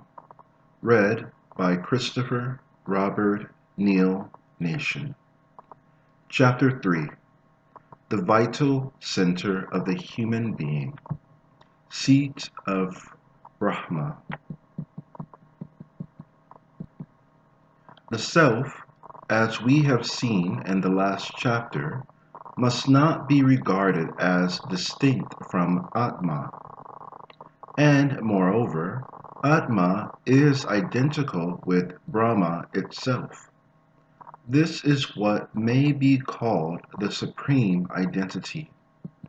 According to an expression borrowed from Islamic esotericism, where the doctrine on this and on many other points is fundamentally the same as in the Hindu tradition, in spite of great differences of form. The realization of this identity is brought about through yoga, that is to say, through the intimate and essential union of the being with the divine principle, or, if it is preferred, with the universal. The exact meaning of this word, yoga, is in fact union, neither more nor less. Note 1. The root of this word is to be found, scarcely altered, in the Latin jungere and its derivatives, and the English word yoke shows the root in a form almost identical with Sanskrit. Despite the numerous interpretations, each more fanciful than the last, which Orientalists and Theosophists have suggested, it should be noted that this realization ought not, strictly speaking, to be considered an achievement, or as the production of a non-pre-existing result. According to Shankaracharya expression, for the union in question, even though not actually realized in the sense here intended, exists nonetheless potentially, or rather virtually. It is simply a matter of the individual, for it is only in respect of the individual that one can speak of realization, becoming effectively conscious of what is from all eternity. In this seat of Brahma, Brahmapura, that is to say, in the vital center of which we have just been speaking, there is a small lotus, a place in which a small cavity, the hara, occupied by ether, akasha. We must see that which is in this place, and we shall know it.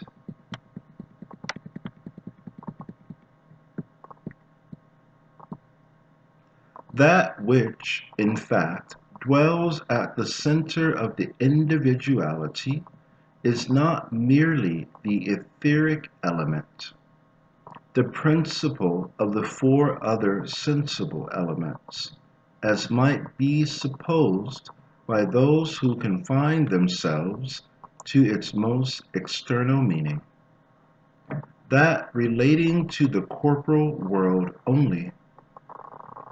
In the latter world, this element does in fact play the part of a principle, but in a wholly relative sense, inasmuch as this world is eminently relative, and it is precisely this acceptation which has to be analogically transposed.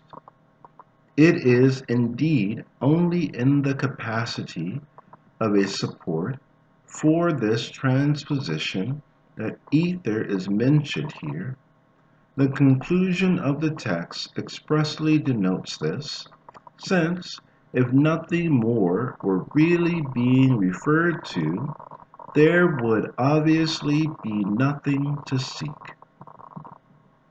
And it may further be added that the lotus and the cavity in question must also be regarded symbolically, for such a localization is in no wise to be conceived literally. Once the point of view of corporal individuality has been transcended, the other modalities being no longer subject to the spatial condition. Nor is what we are at present considering merely the living soul, Jivatma, that is, the particularized manifestation of the self in life, Jiva, and consequently in the human individual, viewed more especially under the vital aspect, which is one of the conditions of existence specifically determining the human individual state, and which applies moreover to the sum total of modalities comprised in that state. Metaphysically, in fact, this manifestation should not be regarded separately from its principle, which is the self, and although this appears as jiva in the sphere of individual existence, in illusory mode therefore, it is Atma in its supreme reality. This Atma which dwells in the heart, is smaller than a grain of rice, smaller than a grain of barley, smaller than a grain of mustard, smaller than a grain of millet, smaller than the germ which is in the grain of millet. This Atma, which dwells in the heart, is also greater than the earth, the sphere of gross manifestation, greater than the atmosphere, the sphere of subtle manifestation, greater than the sky, the sphere of formless manifestation, greater than all the worlds together, that is beyond all manifestation, being the unconditioned. Note 3. Jahadolya Upanishad 3.14.3. In this context, one cannot help recalling the gospel parable.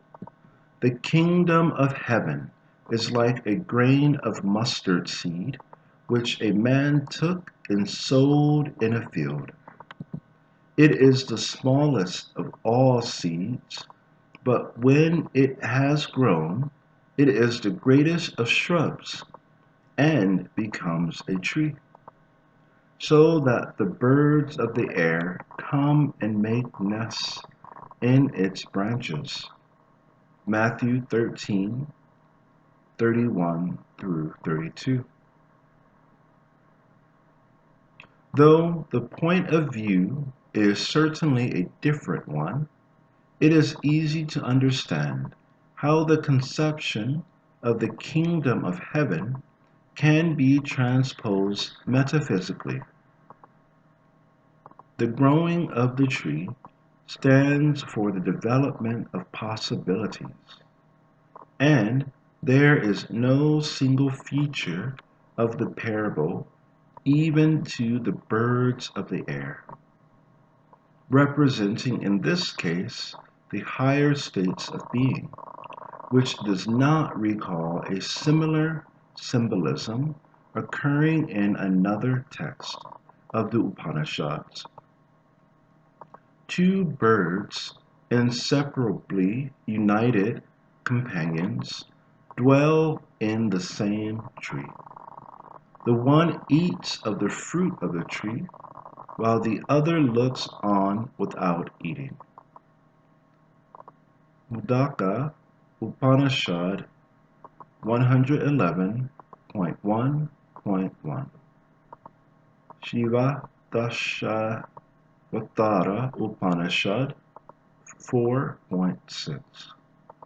The first of the two birds is Jivatma, who is involved in the realm of action and its consequences. The second is the unconditioned Atma, which is pure knowledge. And if they are inseparably associated, this is because the former is only distinguishable from the latter in an illusory manner.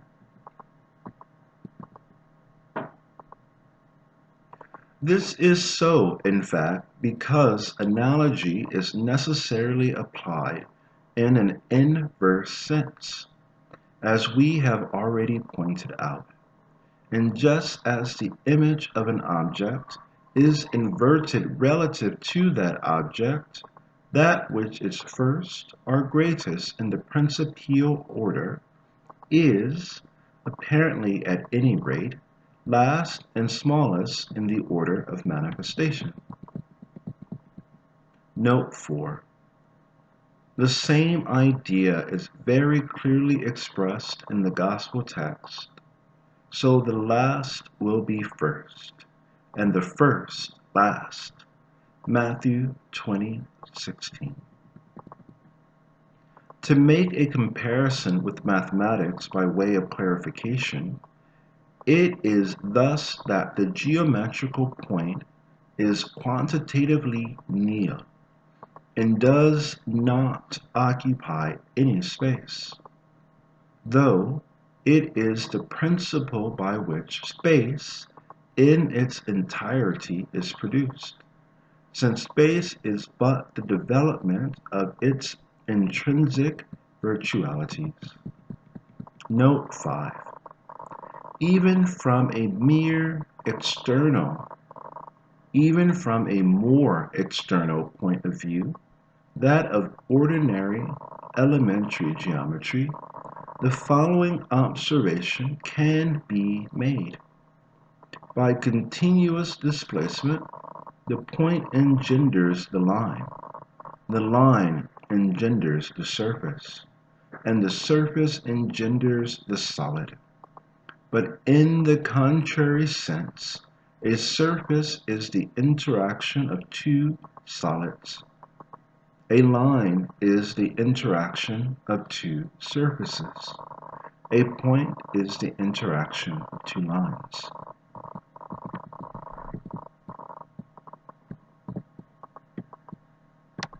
Similarly, though arithmetical unity is the smallest of numbers, if one regards it as situated in the midst of their multiplicity, yet in principle it is the greatest, since it virtually contains them all, and produces the whole series simply by the indefinite repetition of itself.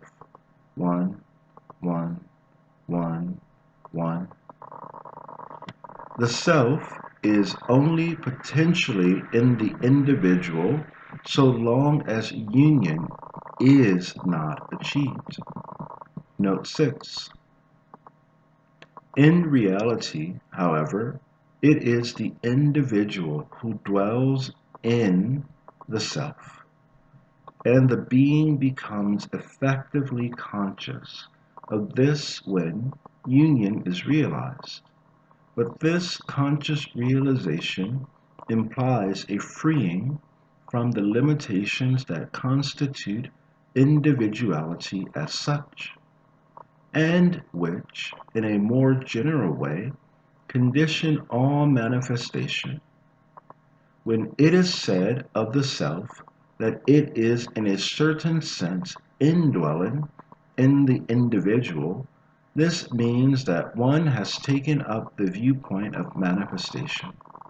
And this is yet another example of application in the inverse sense.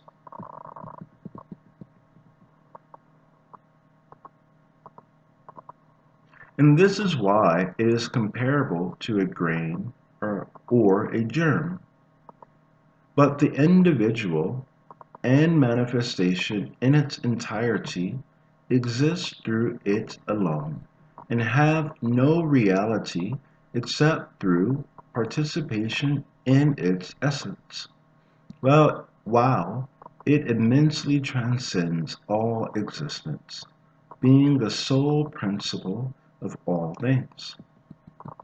When we say that the self is potentially in the individual, and that union exists only virtually before its realization, it goes without saying that this must be understood only from the point of view of the individual himself. In point of fact, the self is not affected by any contingency, since it is essentially unconditioned. It is immutable in its permanent actuality, and therefore there cannot be anything potential about it. Moreover, it is important to distinguish very carefully between potentiality and possibility. The first of these two words implies aptitude for a certain development. It presupposes a possible actualization, and can only be applied, therefore, in respect of becoming or of manifestation. Possibilities, on the contrary, viewed in the principial and unmanifested state, which excludes all becoming, can in no way be regarded as potential. To the individual, however, all possibilities which transcend him appear as potential, since so long as he regards himself in separative mode, deriving his own being seemingly from himself, whatever he attains is, strictly speaking, but a reflection, not those possibilities themselves. And although this is only an illusion, we may say that for the individual they always remain potential, since it is not as an individual that he can attain them, for only they, for once they are realized, know which in themselves, again, for once they are realized, which in themselves are eternally contained in the principle, are transposed in terms of succession. This Purusha, of the size of a thumb,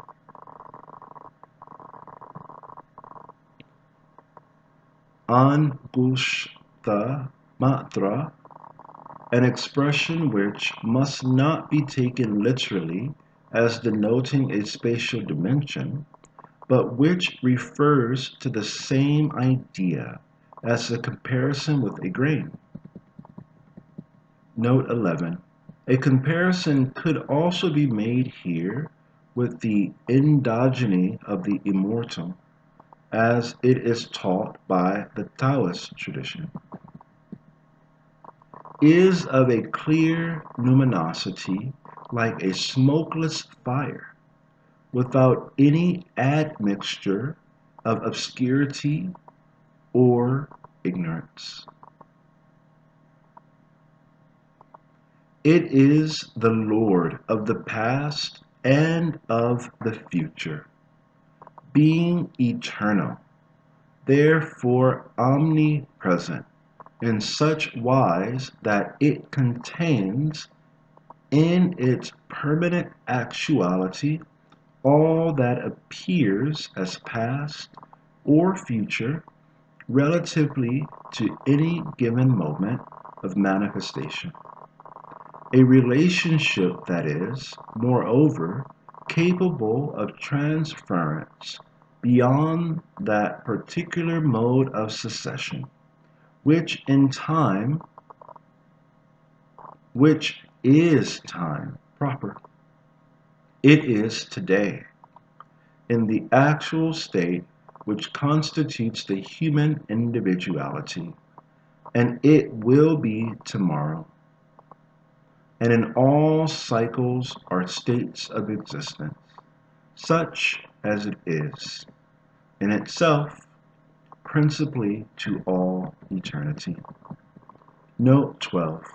Katha Upanishad 11.4.12 through 13. In the Islamic esoteric doctrine, the same idea is expressed in almost identical terms by Muhyiddin ibn al-Arabi in his treatise on unity, Risalat al-Ahadiyya. He, Allah, is now such as He was from all eternity, every day in the state of sublime Creator, great architect of the universe. The only difference concerns the idea of creation, which is only to be found in those traditional doctrines that are in some way or other attached to Judaism. Fundamentally, it is nothing but a particular way of expressing the idea of universal manifestation and its relation to the principle. End of chapter 3.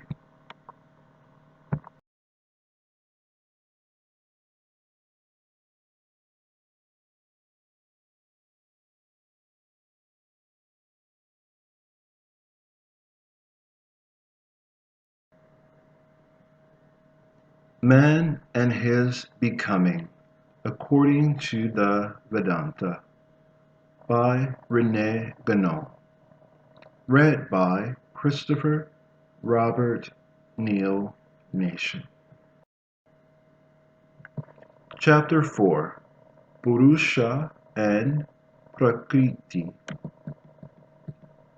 We must now consider Purusha no longer in itself, but in relation to manifestation, and this will enable us later on to understand better why it can be regarded under several aspects, while being at the same time one in reality. It may be said that Purusha, in order that manifestation may be produced, must enter into correlation with another principle. Although such a correlation is really non-existent in relation to the highest, Uttama, aspect of Purusha, for there cannot in truth be any other principle than the supreme principle, except in a relative sense. But once we are dealing, even principially, with manifestation, we are already in the realm of relativity. The correlative of Purusha is then Prakriti, the undifferentiated primordial substance. It is the passive principle, which is represented as feminine, while Purusha, also called Pumas, is the active principle, represented as masculine. And these two are the poles of all manifestation, though remaining unmanifested themselves.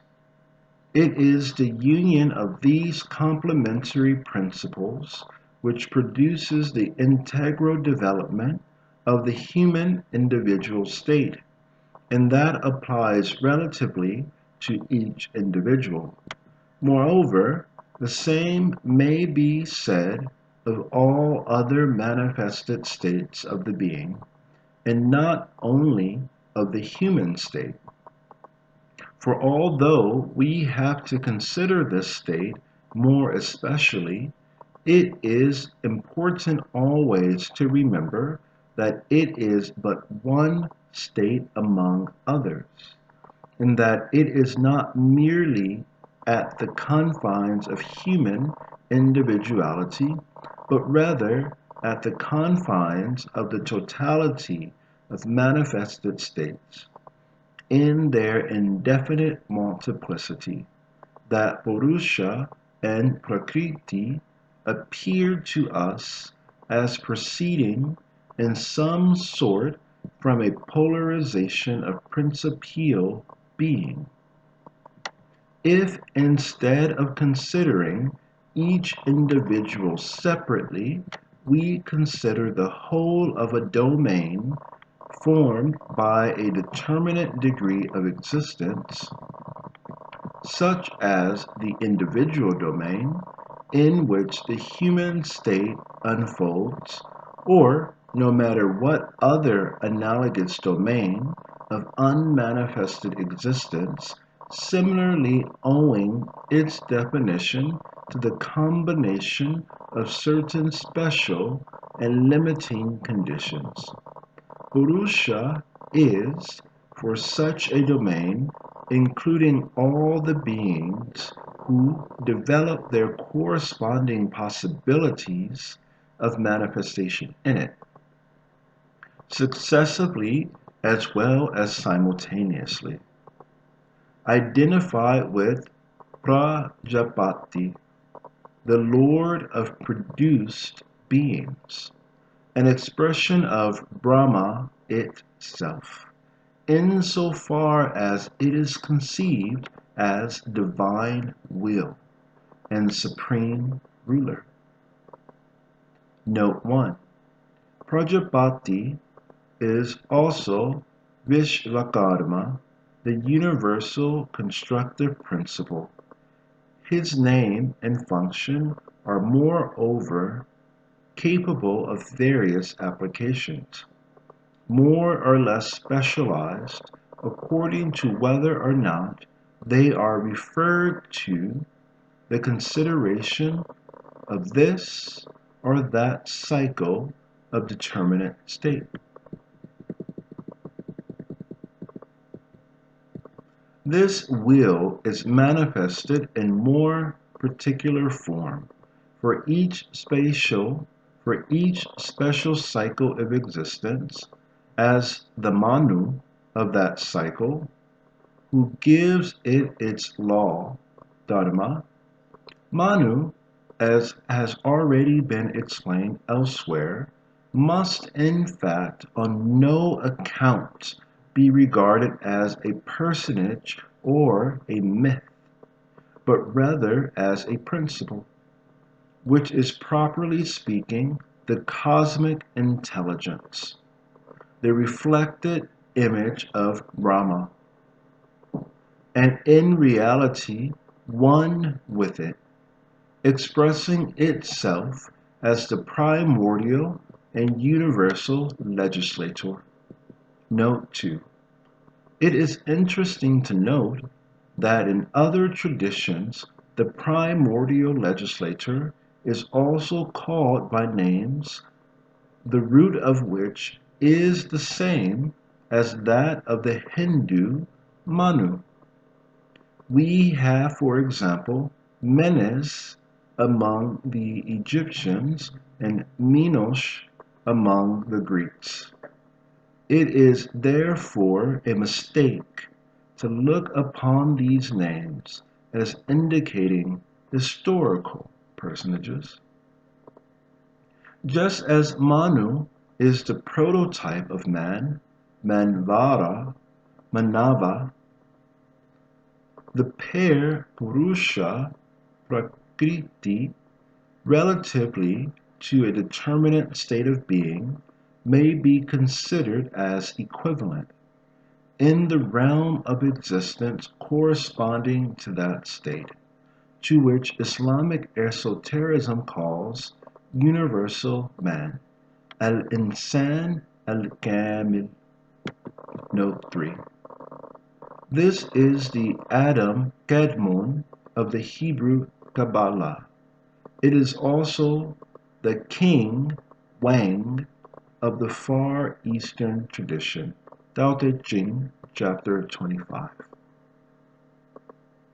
This conception, moreover, may be further extended to embrace the totality of manifested states, and it then establishes the analogy between the constitution of the universal manifestation and that of its individual human modality. Note 4. It is worth remembering that the institution of caste rests essentially upon this analogy. Concerning the function of Purusha, considered from the point of view we are discussing here, see especially the Purusha Sukta of the Rig Veda 10.90 Vishvakarma, an aspect or function of universal man, corresponds to the great architect of the universe, of the Western initiations, including Freemasonry. Or to adopt the language used by certain Western schools between the macrocosm and the microcosm. Note 5. These terms properly belong to the Hermetic doctrine and are included among those which, in our opinion, must be justifiably employed in spite of the abuse they have been put to by the pseudo-esoterists of the present day. Now, it is essential to notice that the conception of the pair Purusha Prakriti has nothing to do with any dualistic conception whatsoever, and in particular that it is totally different from the spirit-matter dualism of modern Western philosophy, the origin of which is really imputable to Cartesianism. Purusha cannot be regarded as corresponding to the philosophical notion of spirit, as we have already pointed out in connection with the description of Atma as universal spirit, which term is only acceptable on condition that it be taken in quite a different sense. And despite the assertions of a considerable number of Orientalists, Prakriti corresponds even less to the notion of matter, which is in fact so completely foreign to Hindu thought that there is no word in Sanskrit with which to translate it, even approximately. This shows, moreover, that such a notion is lacking in any real foundation. Furthermore, it is very probable that even the Greeks themselves did not possess the notion of matter as understood by the moderns. Philosophers as well as physicists, at any rate, the meaning of the word in Aristotle is exactly that of substance in all its individuality, and which is unsatisfactorily rendered by the word form on account of the ambiguities to which it easily gives rise, corresponds no less precisely to essence, regarded as the correlative of substance. Indeed, these terms, essence and substance, taken in their widest sense, are perhaps those which give the most exact idea in Western languages of the conception we are discussing, a conception of a much more universal order than that of spirit and matter, and of which the latter corresponds at most but one very particular aspect, a specification referring to one determinate state of being. Outside this state, it loses all validity, and it is in no wise applicable to the whole of universal manifestation, as is the conception of essence and substance.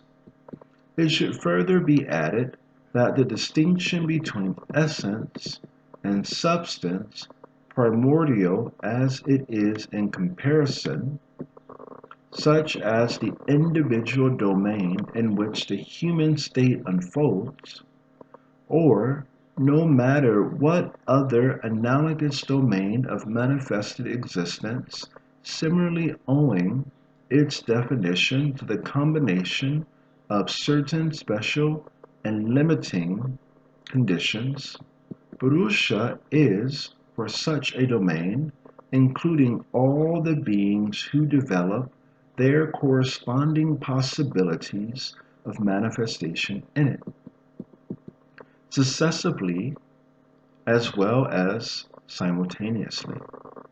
Identified with Prajapati, the Lord of produced beings, an expression of Brahma itself, insofar as it is conceived as divine will and supreme ruler. It should further be added that the distinction between essence and substance, primordial as it is in comparison with all other distinctions, is nonetheless relative. It is the first of all dualities, that from which all others derive directly or indirectly, and it is with this distinction that multiplicity, strictly speaking, begins. But one must not see in it the expression of an absolute irreducibility, which is in no wise to be found there.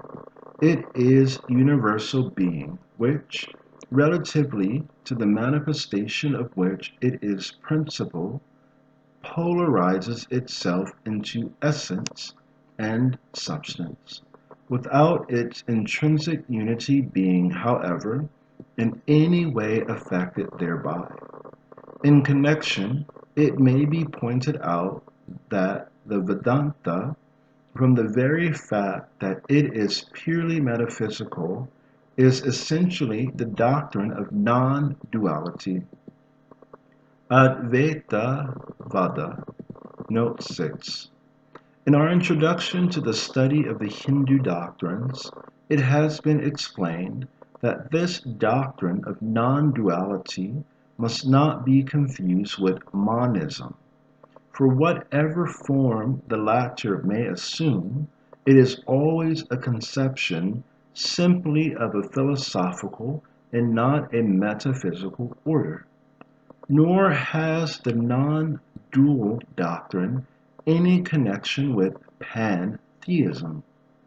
It is even less possible to assimilate these two, since the latter term, when used in a reasonable sense, always implies a certain naturalism, which is essentially anti-metaphysical. If Sakya has appeared dualistic to those people who fail to understand it, that is because its point of view stops short at the consideration of the first duality, a fact which does not prevent it, admitting everything transcends it as possible, which is the very opposite of what occurs in the case of the systematic conception beloved of philosophers. We have still to define more precisely the nature of Prakriti, the first of the 24 principles, tattvas, enumerated in Sankhya.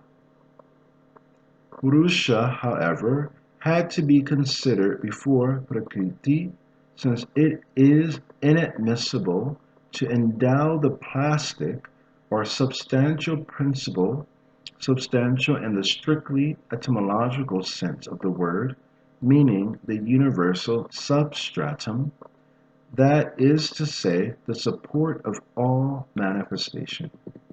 Note 7. In order to preclude any possible misinterpretation, it should be added that the sense which we here give to substance differs entirely from Spinoza's use of the same term. For, as a result of a pantheistic confusion, he employs it in referring to universal being itself, at least as far as he is capable of conceiving it. In reality, universal being is beyond the distinction of Purusha and Prakriti, which are unified in it as in their common principle. It is purely potential and passive, capable of every kind of determination, but never determining itself. Prakriti cannot therefore really be a cause by itself. We are speaking of an efficient cause, apart from the action, or rather the influence of the essential principle, which is Purusha, and which is, so to speak, the determinant of manifestation. All manifested things are indeed produced by Prakriti, of which they are so many modifications are determinations. But without the presence of Purusha, these productions would be deprived of all reality. The opinion according to which Prakriti is self-sufficient as the principle of manifestation could only be derived from an entirely erroneous view of Sankhya, originating simply from the fact that in this doctrine, which is called production, is always viewed from the standpoint of substance, and perhaps also from the fact that Purusha is only mentioned there as the 25th tattva. Moreover, quite independently of the others, which include Prakriti and all its modifications, such as opinion. Furthermore, would be formally opposed to the teaching of the Veda.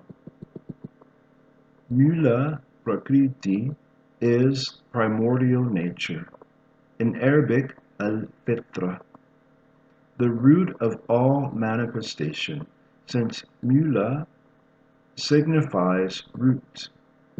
It is also described as pradhana, that is to say, that which is laid down before all other things, comprising all determinations potentially, according to the Puranas.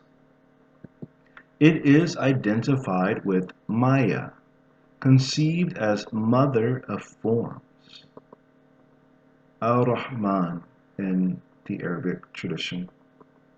It is undifferentiated, Avya Akta, and undistinguishable, neither compounded of parts,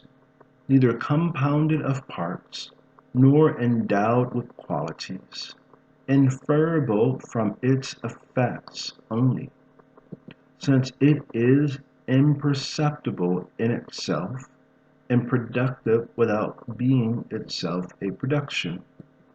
Root, it is without root, since it would not be a root if it had a root itself. Prakriti, root of all, is not a production. 7 principles, the great. Mahat, the intellectual principle, or buddhi, and the others, ahankara, or the individual consciousness, which generates the notion of the ego, and the 5 tanmatras, or essential determinations of things, are at the same time productions of Prakriti, and productive in relation to those which follow. 16. The 11 Indriyas, or faculties of sensation and action, including manas, are the mental faculty among them. And the 5 bhutas, or substantial and sensible elements, are productions, but unproductive. Purusha is neither produced nor productive in itself, though it is indeed its action, or rather, according to an expression borrowed from the Far Eastern tradition, its actionless activity, which essentially determines everything that is substantially produced through Prakriti. Note 10. Colebrooke, Essays on the Philosophy of the Hindus, was right in pointing out the remarkable agreement between the passage just quoted above and the following, taken from the treatise De Divisione Naturae of Scotus Erigena. It seems to me that the division of nature must be established according to four different kinds. The first of which is that which creates but is not created. The second, that which is created and itself creates. The third, that which is created and does not create. And lastly, the fourth, that which is neither created nor creating. Book 1. But the first and fourth kind, respectively assimilable to Prakriti and to Purusha, coincide, are merged, or rather, are united in the divine nature. For it can be called creative and uncreate, as it is in itself, but also neither creating nor created, since being infinite, it cannot produce anything outside itself, and likewise there is no possibility of it not being in itself and by itself. Book 3. It will, however, be noticed that the idea of creation has been substituted for that of production. Furthermore, the expression divine nature is not entirely adequate, since what it here designates is, properly speaking, universal being. In reality, it is Prakriti, which is primordial nature, while Purusha, essentially immutable, stands outside nature, the very name of which expresses an idea of becoming. To complete these remarks, it may be added that Prakriti, while necessarily one of its indistinction, contains within itself a triplicity which, on becoming actualized under the organizing influence of Purusha, gives rise to the multiplicity of determinations. Prakriti, in fact, possesses three gunas, or constitutive qualities, which are in perfect equilibrium in the state of primordial indifferentiation. Every manifestation or modification of substance, however, represents a rupture of this equilibrium, and beings in their different states of manifestation participate in the three gunas in different degrees and, so to speak, in indefinitely varying proportions. These gunas are not, therefore, states but conditions of universal existence, to which all manifested beings are subjected, and which must be carefully distinguished from the special conditions which determine and define such and such a state or mode of manifestation. The three gunas are sattva, conformity to the pure essence of being, sat, which is identified with intelligible light or knowledge and is represented as an upward tendency. Rajas, the expansive impulse in accordance with which the being develops itself in a given state and, so to speak, at a determinate level of existence. And lastly, tamas, obscurity, assimilated with ignorance and represented as a downward tendency. We will confine our remarks in this instance to the foregoing definitions, which we have already mentioned elsewhere. This is not the occasion to enlarge further on these conditions, for they lie somewhat outside our present subject, nor to speak of the diverse applications to which they give rise, more especially in relation to the cosmological theory of the elements. These developments man and his becoming according to the Vedanta studies by RENE GUENON, read by Christopher Robert Neal Nation. Chapter 5. Purusha unaffected by individual modifications. According to the Bhagavad Gita,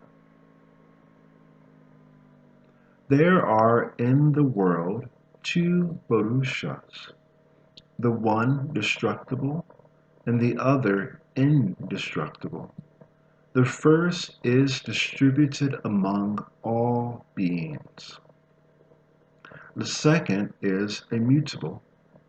But there is another Purusha, the highest, Uttama, which is called Paramatma, and which, as imperishable Lord, pervades and sustains three worlds, the earth, the air, and the heavens, representing the three fundamental degrees between which all the modes of manifestation are distributed. As I transcend the destructible and even the indestructible, being the supreme principle of the one and of the other, I am extolled in the world and in the Veda under the name Purusha Uttama. Of the first two Purushas, the destructible is Jivatma, whose separate existence is in fact transitory and contingent like that of the individuality itself, and the indestructible is Atma, considered as the personality, permanent principle of the being through all its states of manifestation. Note 2. They are the two birds who dwell on the same tree, according to the text of the Upanishads mentioned in an earlier note. Moreover, there is also reference to a tree in Katha Upanishad 11.6.1.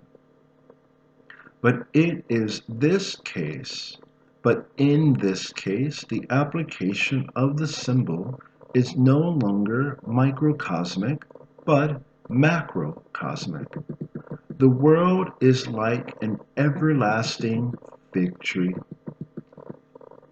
Ashvatha Sanatana, the roots of which point upward into the air, while the branches grow downward into the earth, and the hymns of the Veda are its leaves.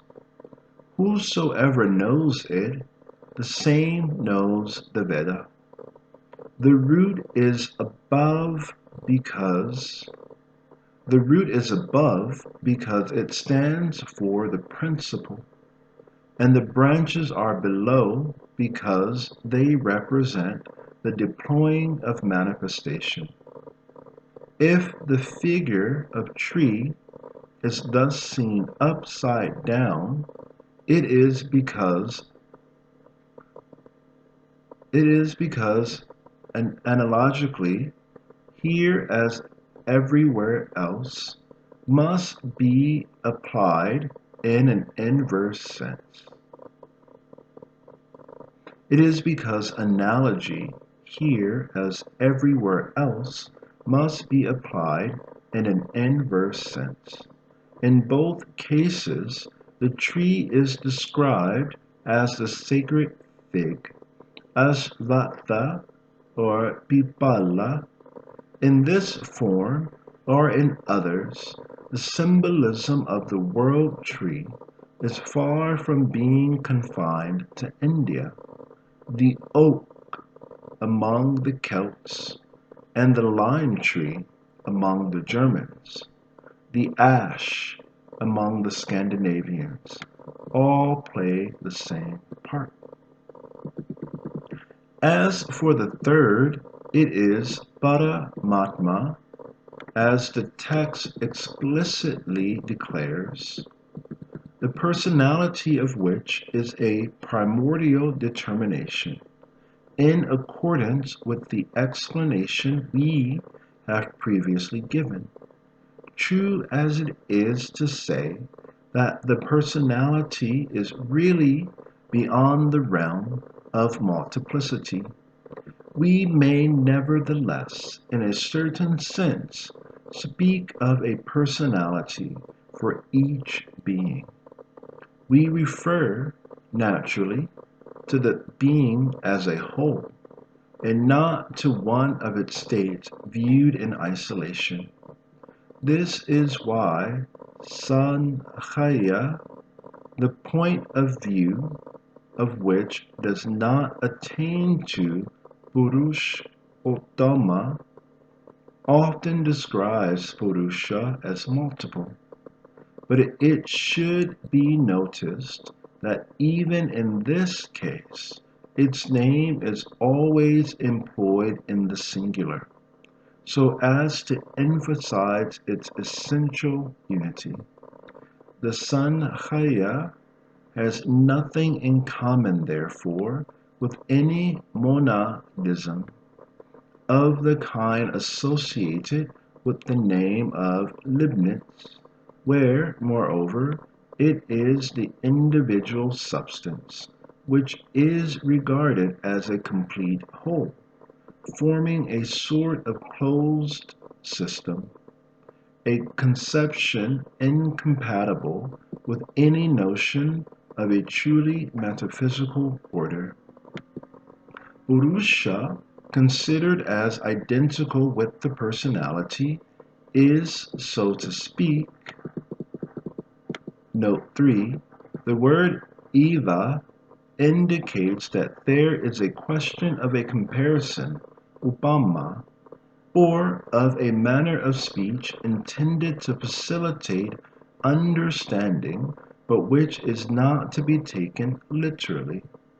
Here is a Taoist text expressing a similar idea. Norms of every sort, such as that which makes one body of several organs, or one being of several states, are so many participations in the universal ruler. These participations neither increase him nor decrease him, for they are communicated by him not detached from him. Purusha, considered as identical with the personality, is, so to speak, a portion, ansha, of the Supreme Ruler, who, however, is really without parts, being absolutely indivisible and without duality. As a spark is a portion of the fire, the nature of which is wholly present in every spark. Note 4. Brahma Sutras 11.3.43. We would remind the reader that in our interpretation we are chiefly following the commentary of Shankaracharya. It is not subject to the condition which determine the individuality, and even in its relations therewith, it remains unaffected by individual modifications, such as pleasure and pain, for example, which are purely contingent and accidental and not essential to the being, since they all proceed from the plastic principle, prakriti or pradhana, as from a single root. It is from this substance, containing all the possibilities of manifestation, potentially, that modifications are produced in the manifested sphere by the actual development of these possibilities, or, to use the Aristotelian expression, by their passage from potency to act. All modification, parinama, says Vijnana Bhikshu, from the original production of the world, that is to say, of each cycle of existence to its final dissolution, proceeds exclusively from Prakriti and her derivatives. That is to say, from the 24 tattvas of Sankhya. Purusha is, however, the essential principle of all things, since it is Purusha which determines the development of the possibilities of Prakriti. But it never itself enters manifestation, so that all things, in so far as they are viewed distinctively, are different from it, and nothing which concerns them in their distinctive development, that is to say, in becoming, can affect its immutability. Thus, the solar or lunar light, capable of manifold modifications, appears identical with that which gives birth to it, the luminous source, considered as immutable itself, but nevertheless it is distinct therefrom. In external manifestation, likewise, modifications or manifested qualities are, as such, distinct from their essential principle, in that they can in no manner affect it. As the image of the sun, reflected in water, quivers and fluctuates in accordance with the undulations of the water, yet without affecting the other images reflected therein, much less the solar orb itself. So the modifications of one individual leave other individuals unaffected, and so much the more so. the Supreme Ruler himself.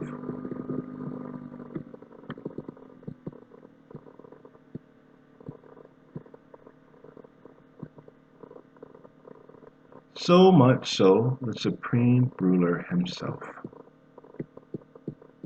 who is Purushottama, and with whom the personality is in reality identical in its essence, just as all sparks are identical with fire, considered as indivisible in its innermost nature.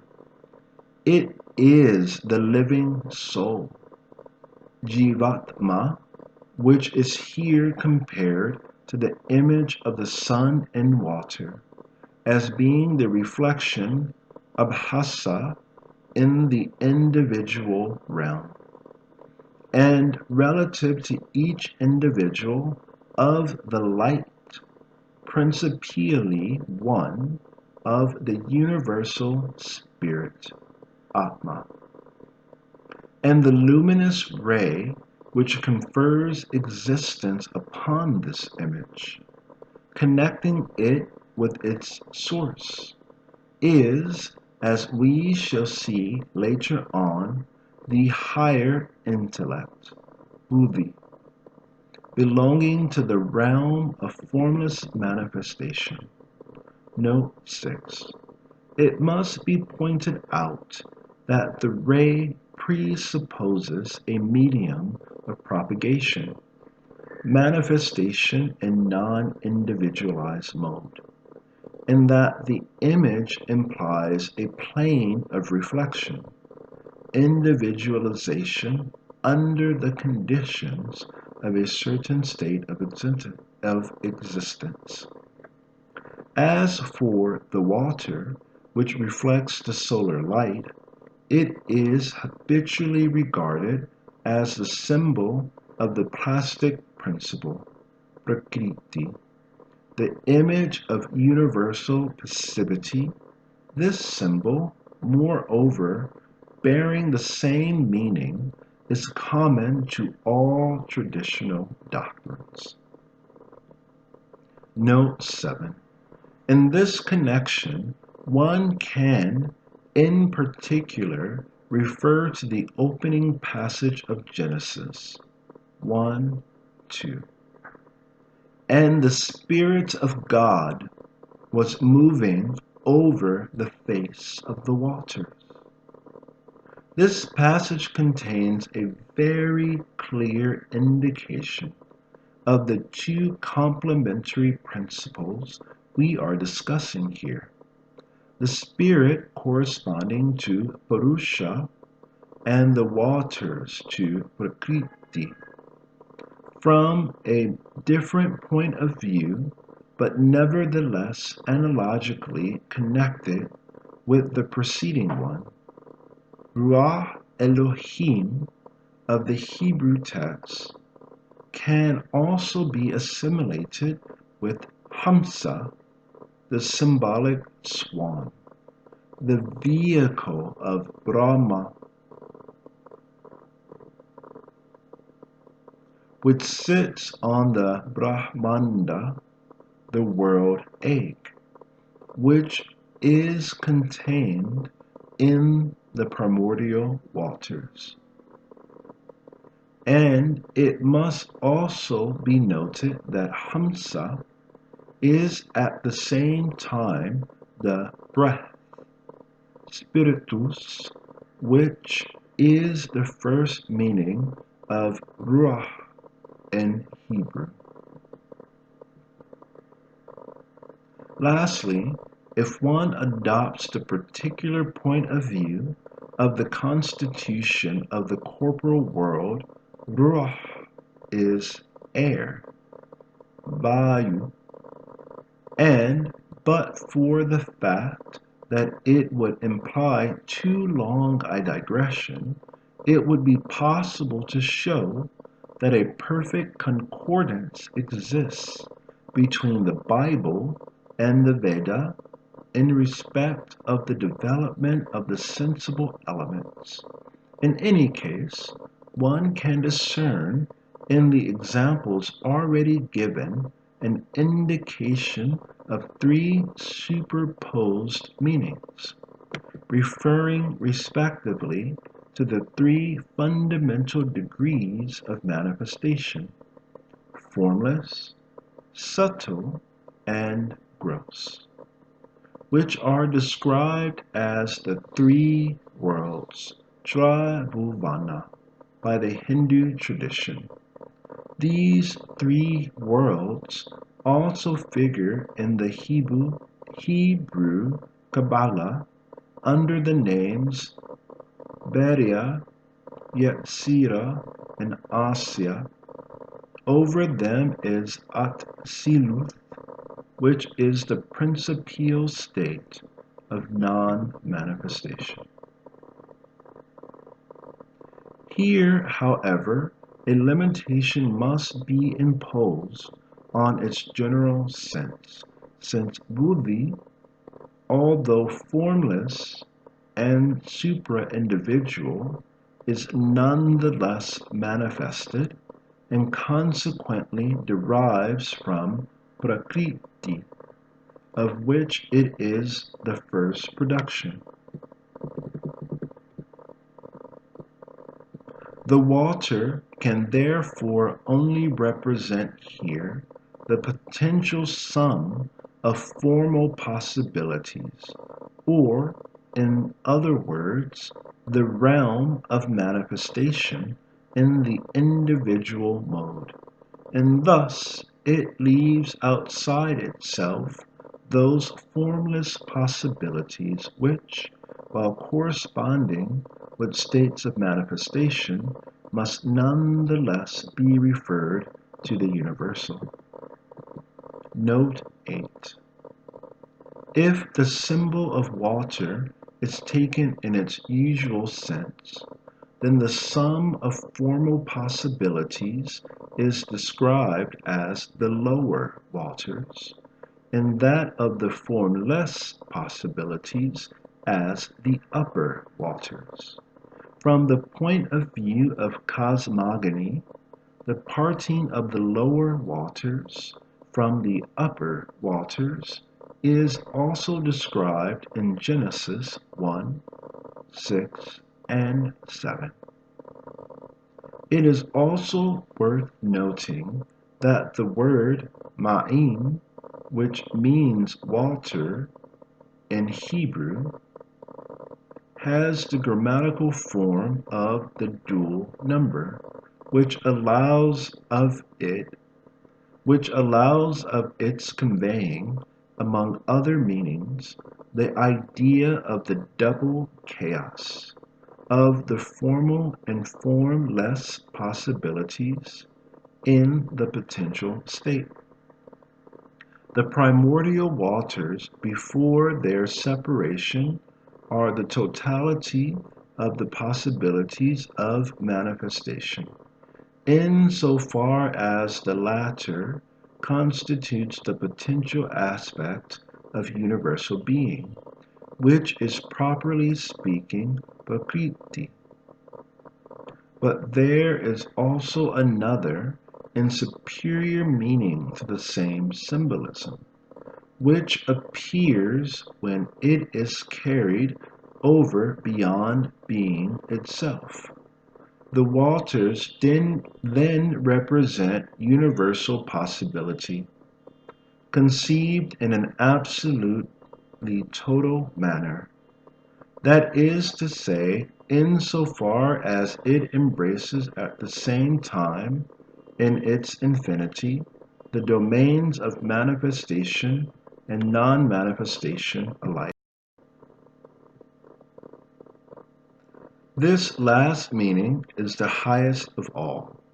At the degree immediately below it, in the original polarization of being, we have prakriti, with which we have still only reached the principle of manifestation. After that, continuing downward, the three fundamental degrees of manifestation can be considered as we have done previously. We then have, in the first two cases, the double chaos, before mentioned, and lastly, in the corporal world. Water as a sensible element, ap, in which capacity is already included implicitly, like all things which pertain to gross manifestation, in the realm of the lower waters. For the subtle manifestation plays the part of immediate principle relative to this gross manifestation. Though the above explanations are somewhat lengthy, we believe that we have served a good purpose in making it easier, by means of the examples given, to understand how a plurality of meanings and applications can be extracted from the traditional text.